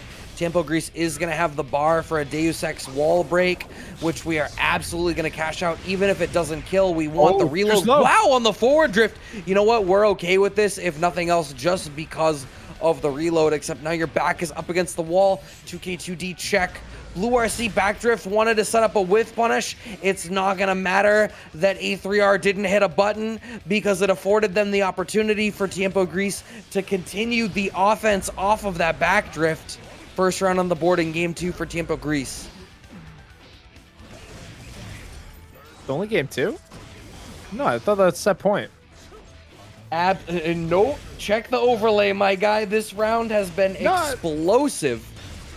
I see the overlay. I have a healthy suspicion of the overlay these days, though. But either way, we'll let it rock as we do see another back throw coming in from Tiempogris. And look at that. That is just going to keep the combo going. Still alive because that wall break is quite early. I feel like it's literally always that same amount of orange bar left after the Deus Ex. Every time we've seen Tiempo get this. But it's not going to matter because we find the throw off of the threat of the bullet after the forward dash. Tiempogris is up 2-0. Are we going to see 3-0s in both losers quarters matches? That would be certainly an interesting circuit because of the characters that we played, right? Like we had Geo Ram, which like, yeah, that's kind of a bum matchup. But like this one, you know, we already saw this literally not that long ago, and it was 3-1 for Tiempo. So like it was a bit of a tougher battle. So I am curious to see if they can keep this up. You guys at home can watch Bunch update the bracket as we go along. A little bit of a behind the scenes sprinkle there for you guys.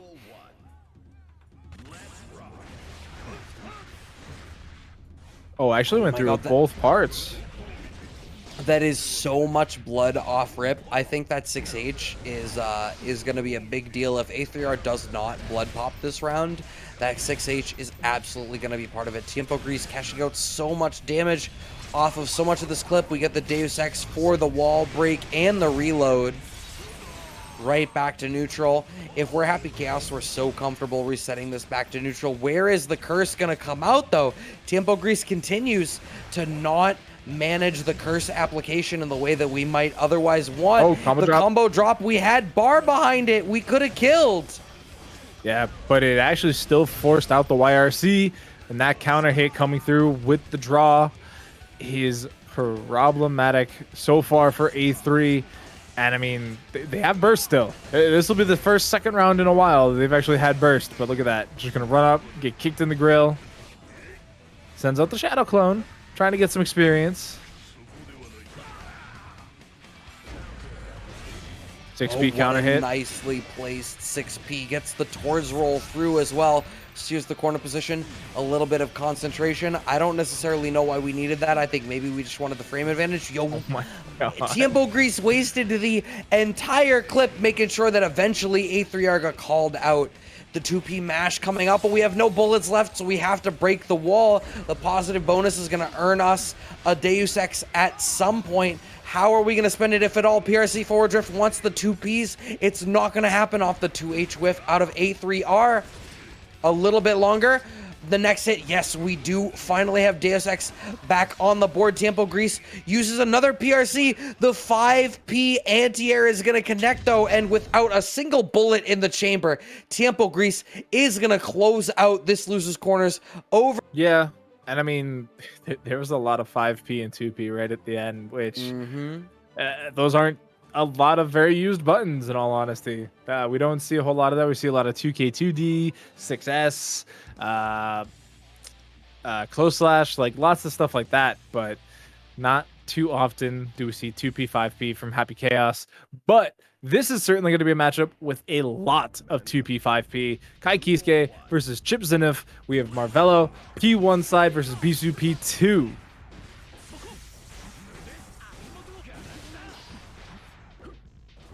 All right, the only match that we have had the privilege of seeing from Marvelo so far today was super dominant.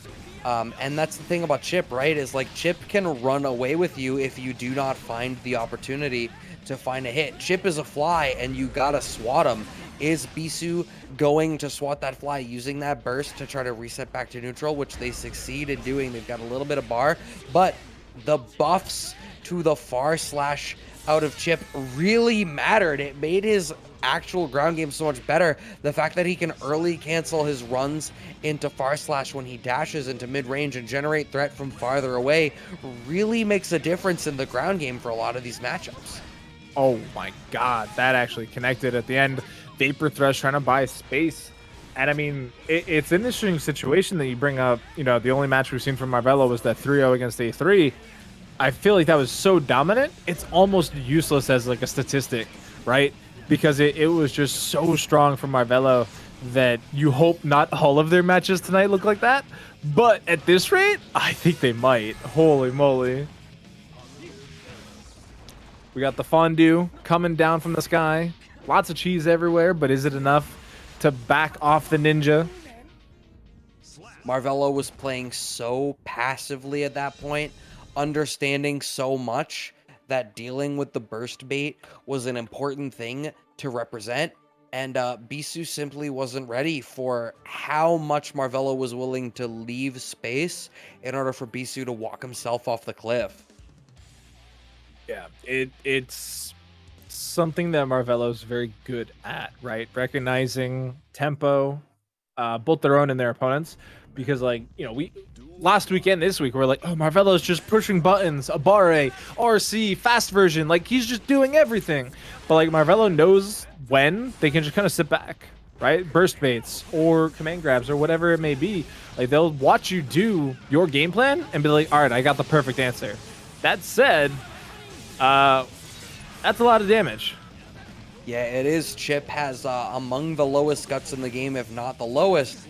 And the air spark does connect, closing out the round as Marvelo tries to press the issue. Smoked by a close slash at round start 2. Stun Dipper doesn't connect on the last hit. But we take those as Beesu's slight life lead, and we still have Burst on the table, blocking out all this offense. But we guess wrong on the low option off the Rekka chain. That's fine. 2D. We got the twirl. Oh, look at this combo. It's going to go forever. Beesu definitely wishing they had a block button. Ooh. If you've got bar, the second Chipp has bar, you need to be worried about every single option that he represents.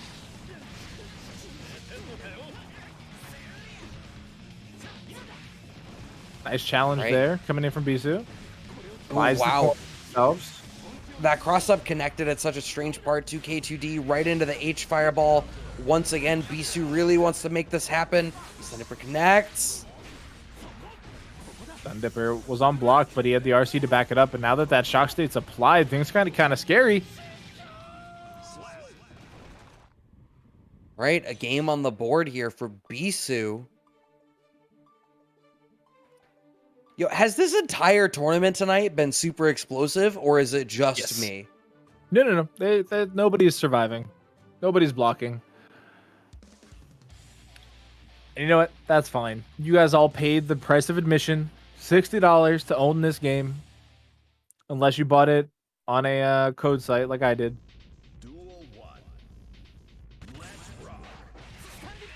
Oh, wow. Nice whiff punish at the start of the round. That has been Marvelo's kind of go-to opener. But Beesu getting a little fancy there with the Vapor Thrust. Didn't quite connect. And now you got a block. Final hit of the Rekka goes overhead. Forces out the burst. And I like Marvelo when they just sit there, right? They see the stun edge charging up. And they're like, oh, okay. You're immobile for a minute. I get to take a breather. Rest my hands. Shake it out. Ooh. Wow, closing out this round, even taking the first advantage in round count, going into this game 3. One game apiece here, Marvelo versus Beesu. Beesu trying to apply the shock state and make something happen. And so much of this game is cat and mouse between Marvelo and Beesu. If Beesu gets Marvelo on the back foot at any point, you're gonna really struggle as Chipp trying to press the issue, but the DP comes out from Marvelo and it still connects right into the overdrive coming out. That's going to be a wall break positive bonus will be here for Marvelo, which is such a problem for Chipp because he can really press the issue. Jump. Safe jump. Yeah, that's another huge benefit of going for these overdrive wall breaks, chat. Like, you get that Oki, and so many different characters just have really strong safe jumps that your opponent just has to hold. There's nothing they can do about it. BRC forward. Where's the DP? I thought Marvelo was going to DP him, in all honesty. There's that Vapor Thrust again. Beesu so handsy with it. Yeah, that hit really deep. I mean, you need to represent it against Chipp, right? Chipp is such an aggressive character, and what will always be true is if you're ever right against Chipp, it's going to make such a problem for him because he has so little life, so little gut scaling. You know, if you swat the fly, he's going to die. That's the goal for the matchup. You only really need to be right 2, maybe 3 times, depending on the character. I think Kai has the possibility of being one of those 3-time characters. Nice 2K2D on the food arc that does not connect the way that Beesu had wanted to. That said, now we got pressure. Even the PRC, no overhead that time, but look at that. We got the 2 down into the stun dipper. That burst sent Beesu in an interesting direction. I don't quite know how he ended up on that side, but even on hit, Marvelo is so ready to challenge again. So what's the safe jump? Is Beesu going to hold it this time, or do they DP again? They held it. They went for they went for the cross up. Gets another cross up. Do we have the resources to close this out with the red RC? We are indeed going to. This is now set point for Marvelo, looking to make it up into the winner side of grand finals. Yo, Llamas is right. This truly is the fly from Breaking Bad. OTG, and just follows it up. Oh my god, look at He just waited standing for there. the backdash. Marvelo Menacingly. actually waited for the backdash. He understood. My man read the chapter. Full charge 5D as a punish for the whiffed burst. That should kill, and it absolutely will. Marvelo Excuse me? went Galaxy Brain to close that out. You're damn right it killed. Check the math. We got the resolution on the Hubble telescope. I understand exactly what's up there. Marvelo hit the full charge 5D, took it all the way up to the skies, and we all got to witness how that closed out. Yo, chat, clip it. This is one of the most exciting times I've heard Brad. Codes. I can do it That's to true. you people too. So Happy Chaos versus Ramlethal. And so now look at that. Curse actually connected. I thought that went under. That frame, that hitbox, crazy. That 6P too. That hit from so far away, Brad. I'm surprised. Yeah, it's kind of crazy. And I continue to be impressed at how good a job Tiempogris does of playing without the curse application. Only 1 bullet left in the chamber. But the next hit, if we get a clean hit, will be enough to get a Deus Ex party starter, which should reload the clip. But these 6Ps from Llama are so solid. Every single IAD has been being 6P 2K2D. We get 1 more bullet in the clip. Nice jump back into the neutral game as we get Llamas. They got the curse applied, but now we got bullets. Now we actually have to be a little bit worried. The clone coming up as well. Danger mode activated here for Llamas. Playing a little bit too safe, but are they that concerned? The tension has been pretty useful in FDing these gunshots, which is a big part of the matchup. Went for the air dash over, wanted the quick left, right off the gun. No, Tiempogris, okay. Off of at the ready, it's fine. We would have had plus frames on block, but on hit, we're just going to close out the round. And the first game on the board in this losers semis goes to Tiempogris. And now challenge. the second round, looking real strong for Tiempogris so far. I did like that they challenged the dash cancel there. Like, you had the attempt coming in from Llamas, but they were smart about it. But look at that counter hit into the explosion. Not enough to kill, but next hit certainly will. Oh, the 6P with punish into the 2K, but Llamas wasn't confident in the 2K. YRC works out for them. They take the plus frames. Look at how subtly they're playing. The second hit off of the Rekka earns them the round, and we're going to the last round of this first game here in the losers semifinals. Yeah, both players playing pretty solid, I would say. You know, we are seeing the more zony type of Tiempogris as I say that, they go in and get the 2K2D. Oh, the gold burst actually hit. Tiempo was ready for it. It was just a couple frames later. So here's the thing about this matchup, right? Is Ramlethal probably has, besides like level 2 Blood Nago, has maybe one of the most solid ground games that there are. So of course Tiempogris is going to try to default back to a little bit more of the zoning game because they don't want to try to navigate through the sword normals that Ramlethal has available. So Tiempogris is going to try to earn their way in more authentically off of the gun pressure that is coming out, and look at the life lead that has happened as a result of that. Nay, I'm sorry, the game lead that has happened as a result of that, because the first game is on the board for Tiempogris. Yeah, and they're using the clone so smartly. It's something that we've been noticing really all night. The one time the clone failed them was in the Baiken matchup. I believe it was Yo-Man shot him through the clone. That was the only time the clone hasn't been ideal for Tiempo. And like right there, like right at the end there, you get to set the clone up. You have okay bullets. You have okay concentration.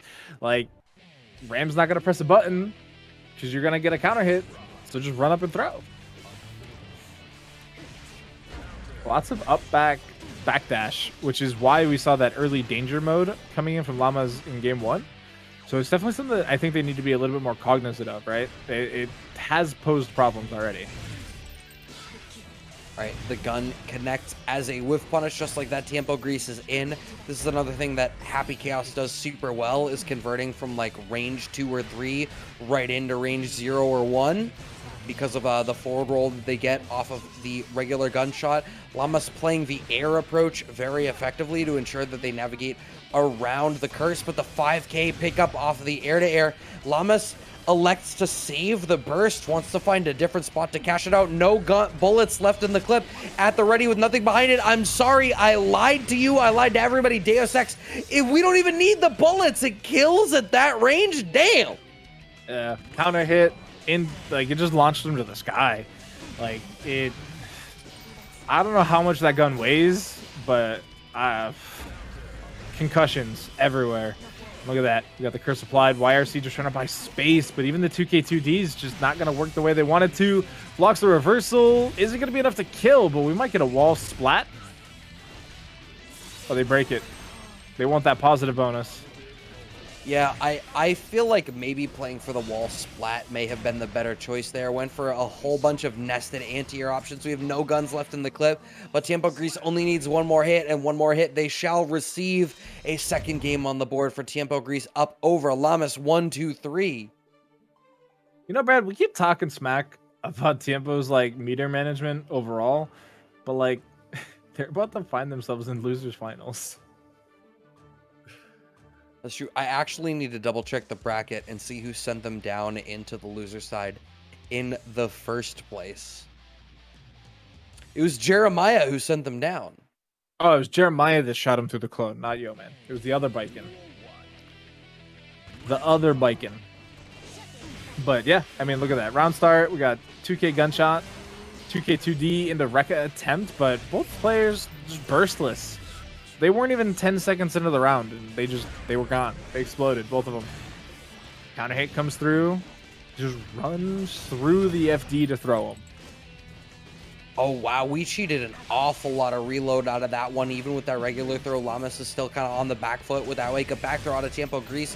We have the quarter position. We have ample bullets in the clip. We've got full tension bar, PRC forward drift. We want to keep this pressure going. Oh, wow, we got away with even more reloads. Llamas doesn't have the tension gauge in order to press the issue behind that 6-piece starter from Tiempogris. We're going to press this issue all the way to the corner, into the wall. Break is going to close it out. This is now set point for Tiempogris. And that round was pretty dominant. I really liked the Brain Blast there to bring all that concentration back. It had already gone red. It wasn't in good shape, but they were good on bullets. And so they took a little bit of time. Use the Brain Blast. Right now, they are getting kind of cooked, but that's Ramlethal. Like, that happens. Learn from it. Take forward. Guess the RC. Look at that risk gauge. It's quite high. That only matters if you get hit, though. Tiempogris continuing to just weather the storm of this offense. 6P connect. We're still dealing with the storm. I'm sorry, though. I lied. I spoke mistruths into the world. Nay, I commentator cursed you, Tiempogris, clipped by the 2K because you stopped holding down to down back. This is still set point, though, for Tiempogris, but still on the back foot, dealing with this corner pressure out of Llamas, who finds the regular throw off of the forward dash. Yeah, even with the meaty sword throw that time, just wanting the explosion to be there. Are we going to get... Yeah, there's the beam super. Should still be alive, I believe. Yeah, plenty of health left. Well, not plenty, but more than dead, which is sometimes all you can ask for. And you have... It's last round. You got to burst. Like, you do not have any other options. You don't have any other time. Honestly, just beam super through the gunshot. I don't know if it works, but like, that won't work. Why not? But we don't even need it. The 6B comes out. Llamas gets a game on the board. We needed that so badly. You know, just I think oftentimes after, you know, these types of swings, once we come back from like a 2-0, I want to try to highlight what the adjustment that had been made was. But I think a big part of that from Llamas was just finding the ability at, you know, round start positions before Tiempogris got out of 5S and 5H range. Llamas found those opportunities and capitalized on them just a hair better. Yeah, we're seeing a little bit more movement as well. One thing I really did notice was the 236S into the PRC, right before it was actually really airborne, and then you got the immediate jump slash afterwards. So it's things like that that just make your opponent have to think a little bit more on defense instead of just, you know, being 2K2D, Rekka pressure. Do you get overheaded or do you not, right? Like, there's more to the game than that for Ramlethal, and I like that Llamas is starting to showcase that a little bit. But 2K2D might be all Tiempo needs. It's a real good set of buttons, especially if you have bullets loaded behind it, but it should not ultimately matter as... Oh no, we were just shy of the corner, but the 2K connects. Llamas closes out the round with one more hit necessary. One more hit is all that they needed, and it is all that they received. Tiempogris on the back foot right now, 2-1 up in set count, but down 3 rounds straight over the course of the set. Llamas seems to have demonstrated some critical adjustments in the span of this matchup. Momentum Burst does not want to let Tiempogris be in the driver's seat, but now we got a big party starter here for Tiempogris. Gets the dash cancel into the Deus Ex. That's going to be the wall break and the full reload. We're not going to have a whole lot of concentration left, though, but look at that damage. It definitely starts adding up, and there's only one more touch needed. Look at that concentration bar. We already get the brain blast. 2K2D gunshot, 2K2D gunshot, 2K2D gunshot, and instead we get a little bit more. Again, the at the ready with the sky launch, and again it is set point to Tiempogris, whereas Llamas is playing for a game 5. Right. Oh, nice 5K check. The burst does get baited as Tiempogris finds the punish after. Brain Blast comes out, and we get a pretty decent reload here at full screen with Llamas not able to do a whole lot about it. We're back to the neutral. Tiempogris with the life lead. 6P. It looks so short from Happy Chaos because it is just that slight head movement, but it is deceptive to say the least. But nice whiff punish there with the slash heavy slash. But oh no. I thought that was almost going to be enough. Next hit should do it for Tiempo, as long as they can get a nice slash starter. Even if... Oh, the 2D starter with bullets and bar loaded behind it. The brilliance to use that PRC there to whiff punish the 6P. Tiempogris is going to take it, moving on to the losers finals against Beesu. Shout out to Tiempogris for taking the W there, but honestly, shout out to Llamas. They did show some really strong adjustments heading into that game 4. Heading into game 4 by winning game 3. And I mean, Ramlethal, that is one of the better Ramlethal results we've had here at Casa, in all honesty. And the players are literally just running it. There's no time for crazy is that like you guys are not at all hyped for Beesu. Beesu is like New England's own. How am I not hype? I'm pumped as hell. Every time this... You see how I get hyped for New York? That is a great start there from That's a We're great professional, start. bunch. We got the clone. Shut up, Brad. We got the clone, and that is going to be the pressure applied. Gunshots and tempo coming through here. Tempo gonna get a couple throws, and oh my god, you just need him in the guts.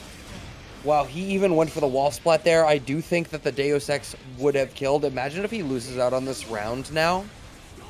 That would just be a Kai Kiske round. That's all I would chalk that up to. That You can't RC just say an XYZ character round and expect that to just be a thing. It's not like Kai is known for 100-0ing people on the back foot. It's a pretty solid two-touch character, but unfortunate for Beesu, his fondue dripped all over the clone, and he was able to get punished there by Tempo. And now, this time, we go to the wall, and again, it's so interesting to me, the timings when Tempo opts to break the wall versus doesn't break the wall, right? Because, like, in that situation, we've seen so many other Happy Chaoses decide that they let the wall slump and they just keep going forward. They had a half bar of bullets, they had a near full bar of concentration, but that time, no, we saw Tiempo. They just went with the 6S. They took the positive bonus and ran. And unfortunately for them, it's their health bar getting ran for the moment.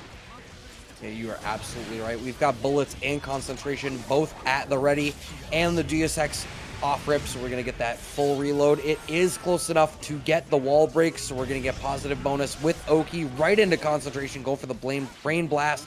But wow, Beesu gets away with hitting buttons on wake up 5D tap. Wow, Tiempogris really wants back throw just as the kill here, doesn't he? It's the special.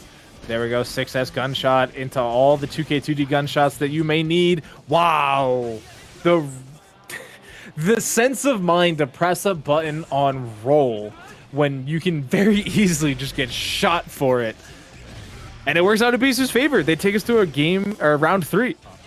Not just a button, that was not 2P. My man believed in the 2H for some damage behind it. I have no idea how that turned into a back throw. I'm gonna need to postulate that as we move on to what I imagine is going to be game 2, because we should absolutely kill off this wall break, and indeed we do, with the perfect first game on the board for Tiempogris. Now, will somebody please break down the physics of how that turned into a back throw in that situation? Or I'm sorry, a forward throw that turned into back? I'm rewatching it because I am also kind of no, that was just a straight up back throw. And then you read our seed. It looked weird as hell.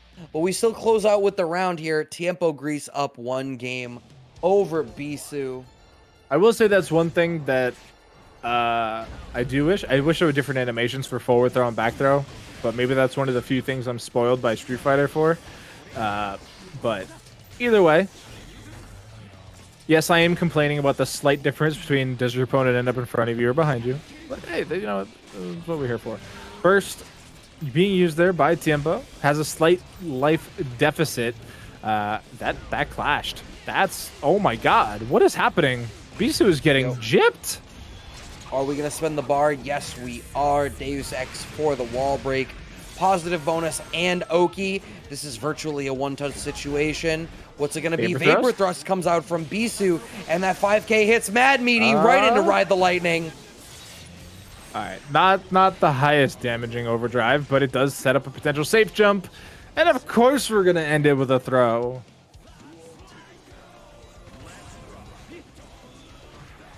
Right. Through the arc, we set up the meaty situation afterwards. Shock state is applied. Dire Eclat keeps them ready. Look at this damage. And that was off like an already started combo, right? Like Dire Eclat was like the last hit there, and it just so happened to get the counter hit. Again, another awesome starter there for the combo. The perfect comes through. Beesu takes a game, 1-1 apiece. This is looking super back and forth. I feel like Kai, between the mobility and the range that he has available to him, it seems like he can do decently well against Happy Chaos. Like, the weird thing about trying to play against Happy Chaos, right, is, you know, you want to evaluate like you're playing against the zoner, except you're playing against a zoner who has a hit scan travel distance on their fireballs. It's not like you're dodging a fireball. You're just like, they pull the trigger and you're either hit or you're not. But Kai has different specials that they can use in order to try to get back into range 0 in different spots when they have bar behind it, and Beesu is using that super well. wow. Wow, That was even super using smart. the overdrive fireball. Oh, no punish on the burst either? Beesu's getting away with everything. That said, now they're just getting away with getting murdered. But instant overhead as well. Oh boy. Oh boy, oh boy. You gotta block something, Beesu. That is... I kind of wish... Okay, the 6P connects as Beesu tries to do something cute off the double jump. I was going to say that I wished that Tiempogris had not popped the wall there, but it works out great. 2P mash meets 2K2D out of Tiempogris. We're going to get the full wall carry into the wall break. Indeed, Tiempogris not going for wall slumps as much here against Beesu as we had seen in some other matchups that Tiempogris has played through the evening. 6P's the air normal again, though. And look at the pressure. Man, Beesu. Oh my god, that actually killed. I was not prepared for that to kill. I thought Beesu had one more chance at life, but instead Beesu gets to lose one more round before we move on to our grand finals. I'm sorry, one more game. Tiempogris up 2-1 over Beesu right now. And it looks like Beesu did hop off the cab to take the slightest of breathers. Yeah. The 6P is definitely proven to be a problem here for Beesu, honestly. Yeah, that was a lot of damage. I just watched it back again. Holy moly. Round start stun edge just to get that shock state applied. And even a run-up throw attempt coming from Tiempo. But counter hit coming through once again, launching Beesu to the sky. 2K, 2D, draw. Vapor Thrust comes out from Beesu, but is immediately met by a gold burst out of Tiempogris, who now has all this bar, but does not adequately bait the burst coming out of Beesu. There's only one bullet left in the clip. We're sitting at just about half concentration. Beesu trying to pressure the issue, but Tiempogris continues to do a great job of checking these errant dashes coming out of close slashes and 5Ks, and this should be the round for Tiempogris. Now on set point to make it back up to grand finals. That was sick. That was so sick from Tiempo. They BRC forward 6P. And Beesu's like, oh, I already pushed a button though. Oh my god. Tiempo just get a lot of things to go their way. Lots of punishes that lead to a lot more damage than you would typically expect, I believe. 5 dab. Oh wow, we even got the link off of it because of the blue RC set up behind the H. Fireball, Stun Dipper connects, PRC behind it. We go for the truest of shimmies right into the throw. Beesu lands the throw, keeping themselves alive. But this is still set point for Tiempogris. Fondue comes out, gets a nice starter. Now we're back into the corner. Oh, the dire clip just short. Just doesn't give up any pressure though. Still able to keep the pressing. And like that, they punish the gunshot. No at the ready available for you. That was a super high burst. That could have gone very wrong, very sideways. But look at that. Another burst coming out from Beesu. Counter hit, unfortunately for them. They are going to get Machina'd. They are. What is the life total going to look like? I think Tiempogris is going to be Lightly just ahead. barely at the life Never lead. mind. Never mind. They threw out the clone, evened it all up. The gunshot into concentration. Is that going to be enough? Oh, burst comes out. Stun Dipper, PRC behind it. If Beesu makes a single mistake, they are smoked. Finds the regular throw and closes out the game. We're going to a game 5. I think that was a bit of a drop from Tiempo. They had the 50 tension sending Beesu into the wall there, but they didn't have the Machina ready. And I'm gonna watch it back because we'd set up the clone, we got the brain blast, couple gunshots connect. Oh, okay. They got the 50 tension right as Beesu landed, so it actually wouldn't have connected. So just a tough break. But it's game 5. Brad, Beesu staying alive, making the correct adaptions, being able to get a lot of situations to go their way, whether it's off of the fondue or the dire clap. I would like to see more of the stun edge overdrive, right? We saw it work a little bit earlier. Although, to be fair, they might not have been given a chance. Are they dead? No, not even close. Never mind. No, not even a little bit. And with respect to the stun edge overdrive, I feel like it's a move that we see comparatively infrequently. Oh, if we just go, we don't even need the Deus Ex. We are back on set point from Tiempogris off of a perfect. How is Beesu going to answer that intensity? Beesu will have burst back shortly. Tiempogris still with burst in the chamber. Oh my god. The 2K, or the 5K, excuse me, catches the backdash, and then another huge counter hit. Another one! Beesu just pressing all of the buttons this round. 6P though, great start. Forces the burst out of Tiempo, and look at that. The clone is there, and it's... Oh boy, the clone is taking everybody's name. And just like that, 3-2 for Tiempogris. They're going to be moving on to the grand finals.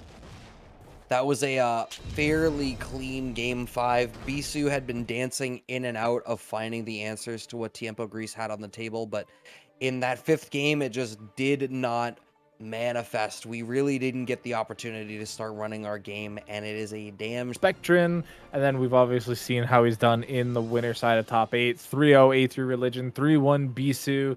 Doesn't even have to replay Beesu because they were taken out by Tiempogris. As we head into this game 1 chat, you are quickly running out of time to use those Matcherino codes. This could be the final set of the night. Right, gonna have to see Chipp versus Happy Chaos. As much as Chipp's mobility could cause a problem here for Happy Chaos, Chipp on the back foot is always going to be a problem. But wow, this aggression off rip out of Marvelo. Tiempogris has not had the opportunity to play anything, but that smart 2P mash through the gap working out great. And the bait on the DP burst does come out from Marvelo. Oh my god, that counter hit comes through. Fast red RC. Gold burst actually connects from Tiempo. That is huge, but oh my god, that is huger. And look at that. That should be enough to close it out. Am I bugging? It's not. Oh wow, Tiempogris is still alive. I was about to say that was actually about to be 3 decisions to close out the game. Back throw. We are going to get the curse applied. Another wall break straight back to the first half of the stage. Blue RC forward drip from Marvelo gets a JP air to air and closes out the round. Wow, we are playing some 4D chess in speedrun mode right now. That is what the pace of this grand finals is about to look like. Yeah, this is an interesting matchup to be sure. I mean, both players are at light speed right now, and we're actually seeing so much patience from Marvelo that we have not been seeing, right? Like, we're so used to Marvelo just pressing every button on the keyboard and pushing forward, but now they wait for the 2D to come out. Now it's their turn. Now Marvelo can play the game that they want to do. YRC's blocked. Huge punish. Burst is baited. Oh, wow. My god, layer 2 brought out the command grab off the wall slump, even waited that extra minute for Tiempogris to feel like they had the opportunity to make a defensive decision. You have activated my trap card, says Marvelo, first game on the board. That's grimy. That is 1000% grime. That is so rude. Game 1, like you said, Marvelo. The HP bars were closer than we've seen for most of Marvelo's matches here in top 8, but I don't think I would call the matchup close. I think Happy Chaos just does a grip of damage. Look at the forward throw damage, Brad. That's obscene. That's kind of nutty. Tiempogris with another errant hit, going for the Brain Blast overdrive, trying to keep this neutral game up and running. Regular throw moving forward, but the DP comes out from Marvelo. Don't let it happen to you. Backdrift. Wow, Marvelo is structuring so much of this combo specifically to bait the burst. And look at how much this round has equalized off of just 1 hit from Marvelo and 2 or 3 errant smart decisions. 2K with punishes the far slash out of Marvelo, and Tiempogris keeps around on the board. Yeah, the movement speed of Chipp was actually too much for the reticle to hang on to. And so the anti-curse gameplay that we've been seeing for a lot of Tiempogris' matches just simply isn't going to cut it this time. Like, you need that crosshair to be so much faster. And when you're in the corner trapped like this, you don't have time to throw the curse out. You're going to have to play some kind of fancy game. You're gonna have to use your fists. Oh, Great, nice block on the 6K. overhead. Yo, look at that wrist gauge, the whiff punish on the 5K. Marvelo gets a round on the board, a perfect round on the board. Absolutely run over here was Tiempogris. No opportunity did they have to start running the game. 2D into 2D, moving in behind the Shadow Clone. When, if at all, is the burst gonna happen? That was a 20-second perfect, by the way. Gold burst comes out, 6P forced a YRC, but you're gonna get grabbed out of it? Oh boy. Marvelo's just on a different mind wave right now. Gonna punish the landing of the neutral jump as well. Oh boy. Clone comes out, but doesn't seem to add up to much. The ranges that they're getting hit by each other are full screen. It's crazy. Right, between Chipp's mobility and Oh, Happy backdash. Chaos being actively loaded with firearms.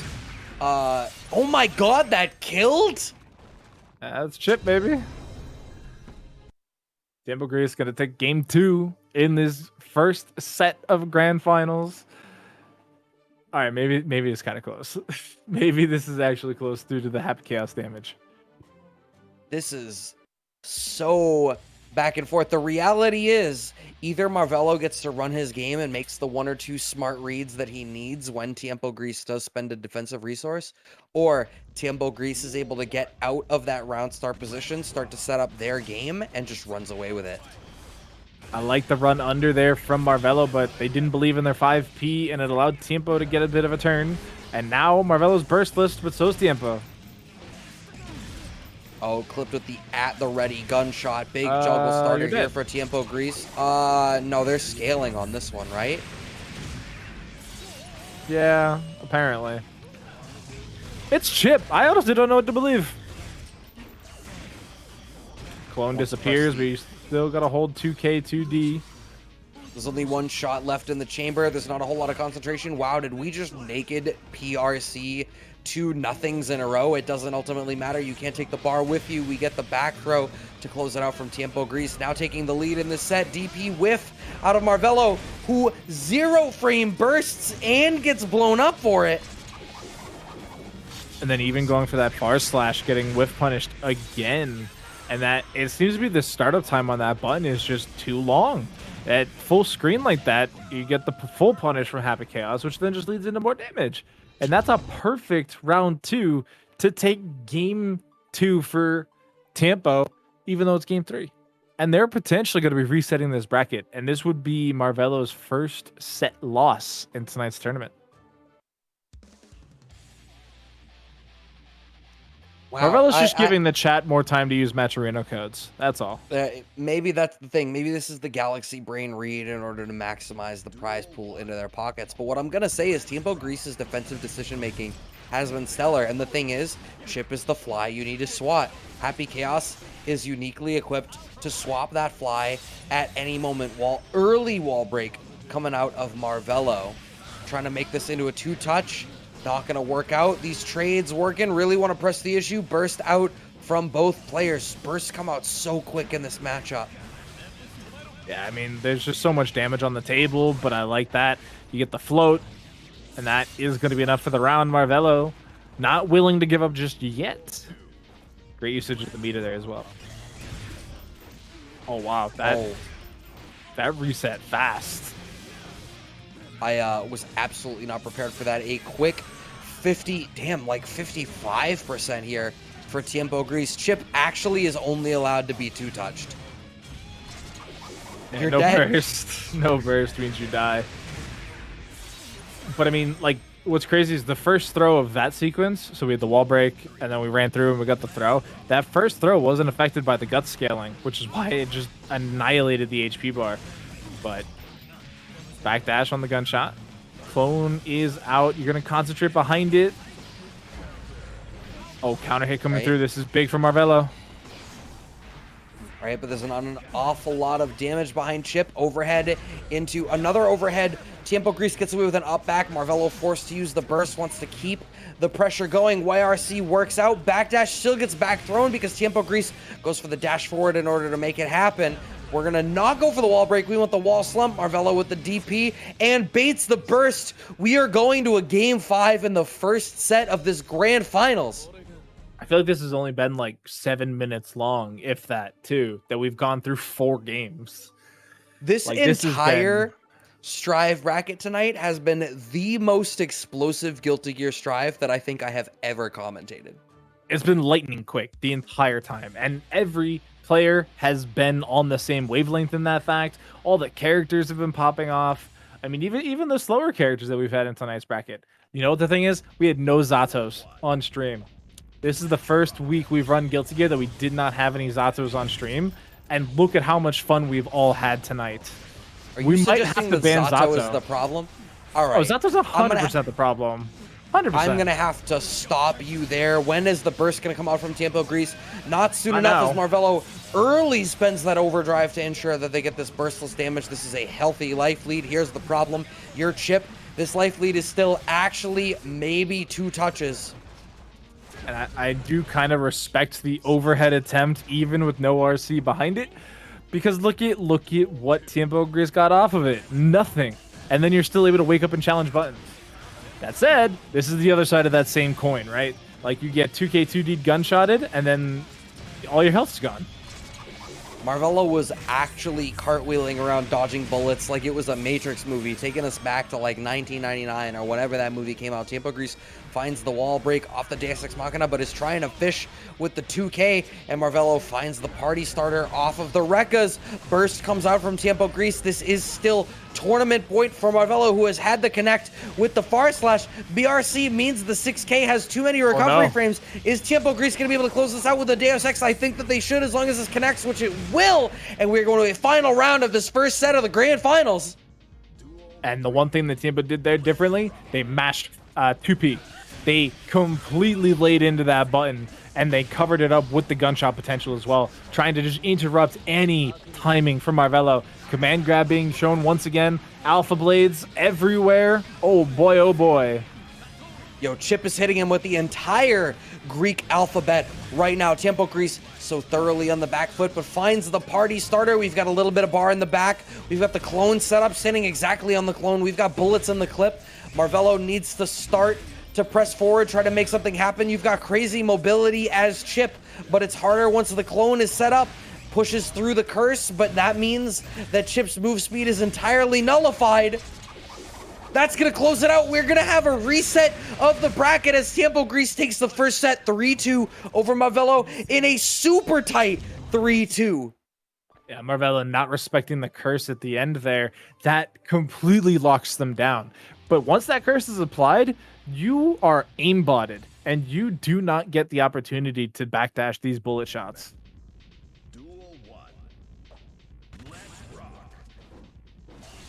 Right, we are back to a 0-0. I hope you took that opportunity to catch your breath. I did not. Tiempogris with an early burst, smoked out by these fantastic hitboxes on the air limbs coming out of Marvelo's Chipp. Red RC behind, and we hit him with the Tatsu. The Gotenks Lynx gets the wall break. I didn't even know the wall had that much damage on it.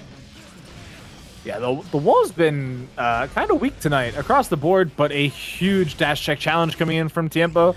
They get the wall splat into the Deus Ex Machina. Takes all their bullets back. They got plenty of concentration as well, but we're definitely going to get a brain blast, I have to imagine. That's that 2P mash. Wow. Marv really felt like they could cheat out a 6K off of a YRC and got smoked out by Tiempogris, who, as you have pointed out, has so intelligently stuck out these 2P matches. But now look at all of these counter hits coming out from Marv. Marv has made the decision to be like, all right, word, I'm going to tighten up this frame trap game and really blow you up for thinking that you are allowed to hit buttons. Burst comes out to deal with the 6P. 2K2D, even with no curse, it's still a problem that you got to be aware of. That PRC 6P has caught people unawares a couple times now with that counter hit on Wake Up. That is going to be around for Marvelo, but it's still game 1 of Reset. These players are lightning.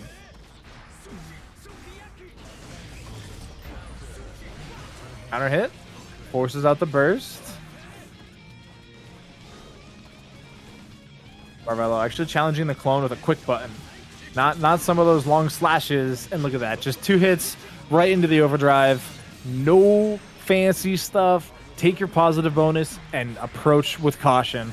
Now the ghost actually gets interrupted, but is that going to be enough? I honestly don't know. It is. Holy moly. Wow.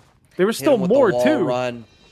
Brought him back to the Chunin exam arc, directed the chakra to his feet, and brought that wall run all the way up to close out that first game on the board post-bracket reset. But hey, Marvelo took the first game pre-bracket reset just as well.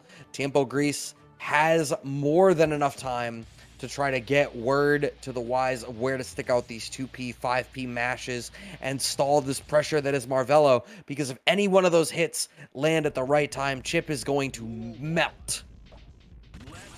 Yeah, I mean, we've obviously seen how much damage Happy Chaos can bring. I mean, look at that. That is one throw, and I'd say 15 to 20% gone.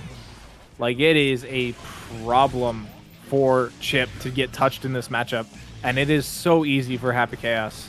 Like, they have so many options in neutral, in block stun, in hit stun. They just push buttons and something will work.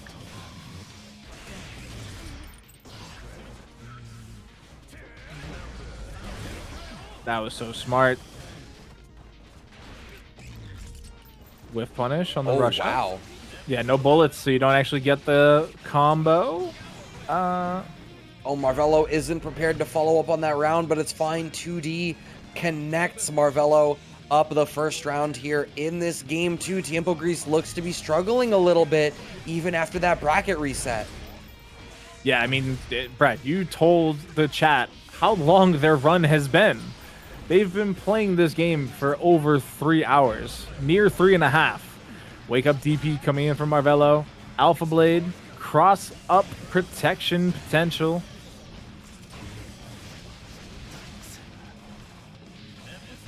Overhead.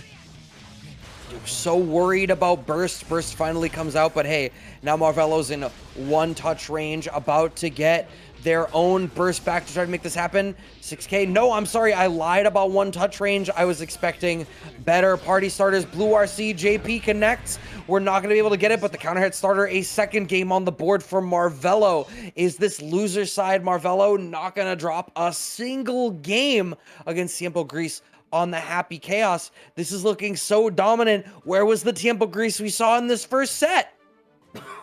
I love the moving goalposts, right? We were like, man, is Marvelo not going to lose a set in winner side? Oh, man, he lost. Is loser side Marvelo going to go lossless? It's like, hey, man, he just lost only 2 games. It's fine. It's chill. But potential final round of tonight's tournament. Chat, Marvelo is currently up 2-0 over Tiempogris. Get out of here with that clone. The fastest buttons in the West coming out from Chipp Zanuff. And look at this. Combo, pressure, applied, in the corner. PRCs to punish the button check. Yo, is this burst going to come out at any point? At this point, if I'm Tiempogris, I am dying this round with my burst, which is exactly what is going to happen. We are back on tournament point for Marvelo on the verge of a 3-0 post-bracket reset. How is Tiempogris going to spend the burst going into what is potentially the final round? Yeah, this could be their final health bar.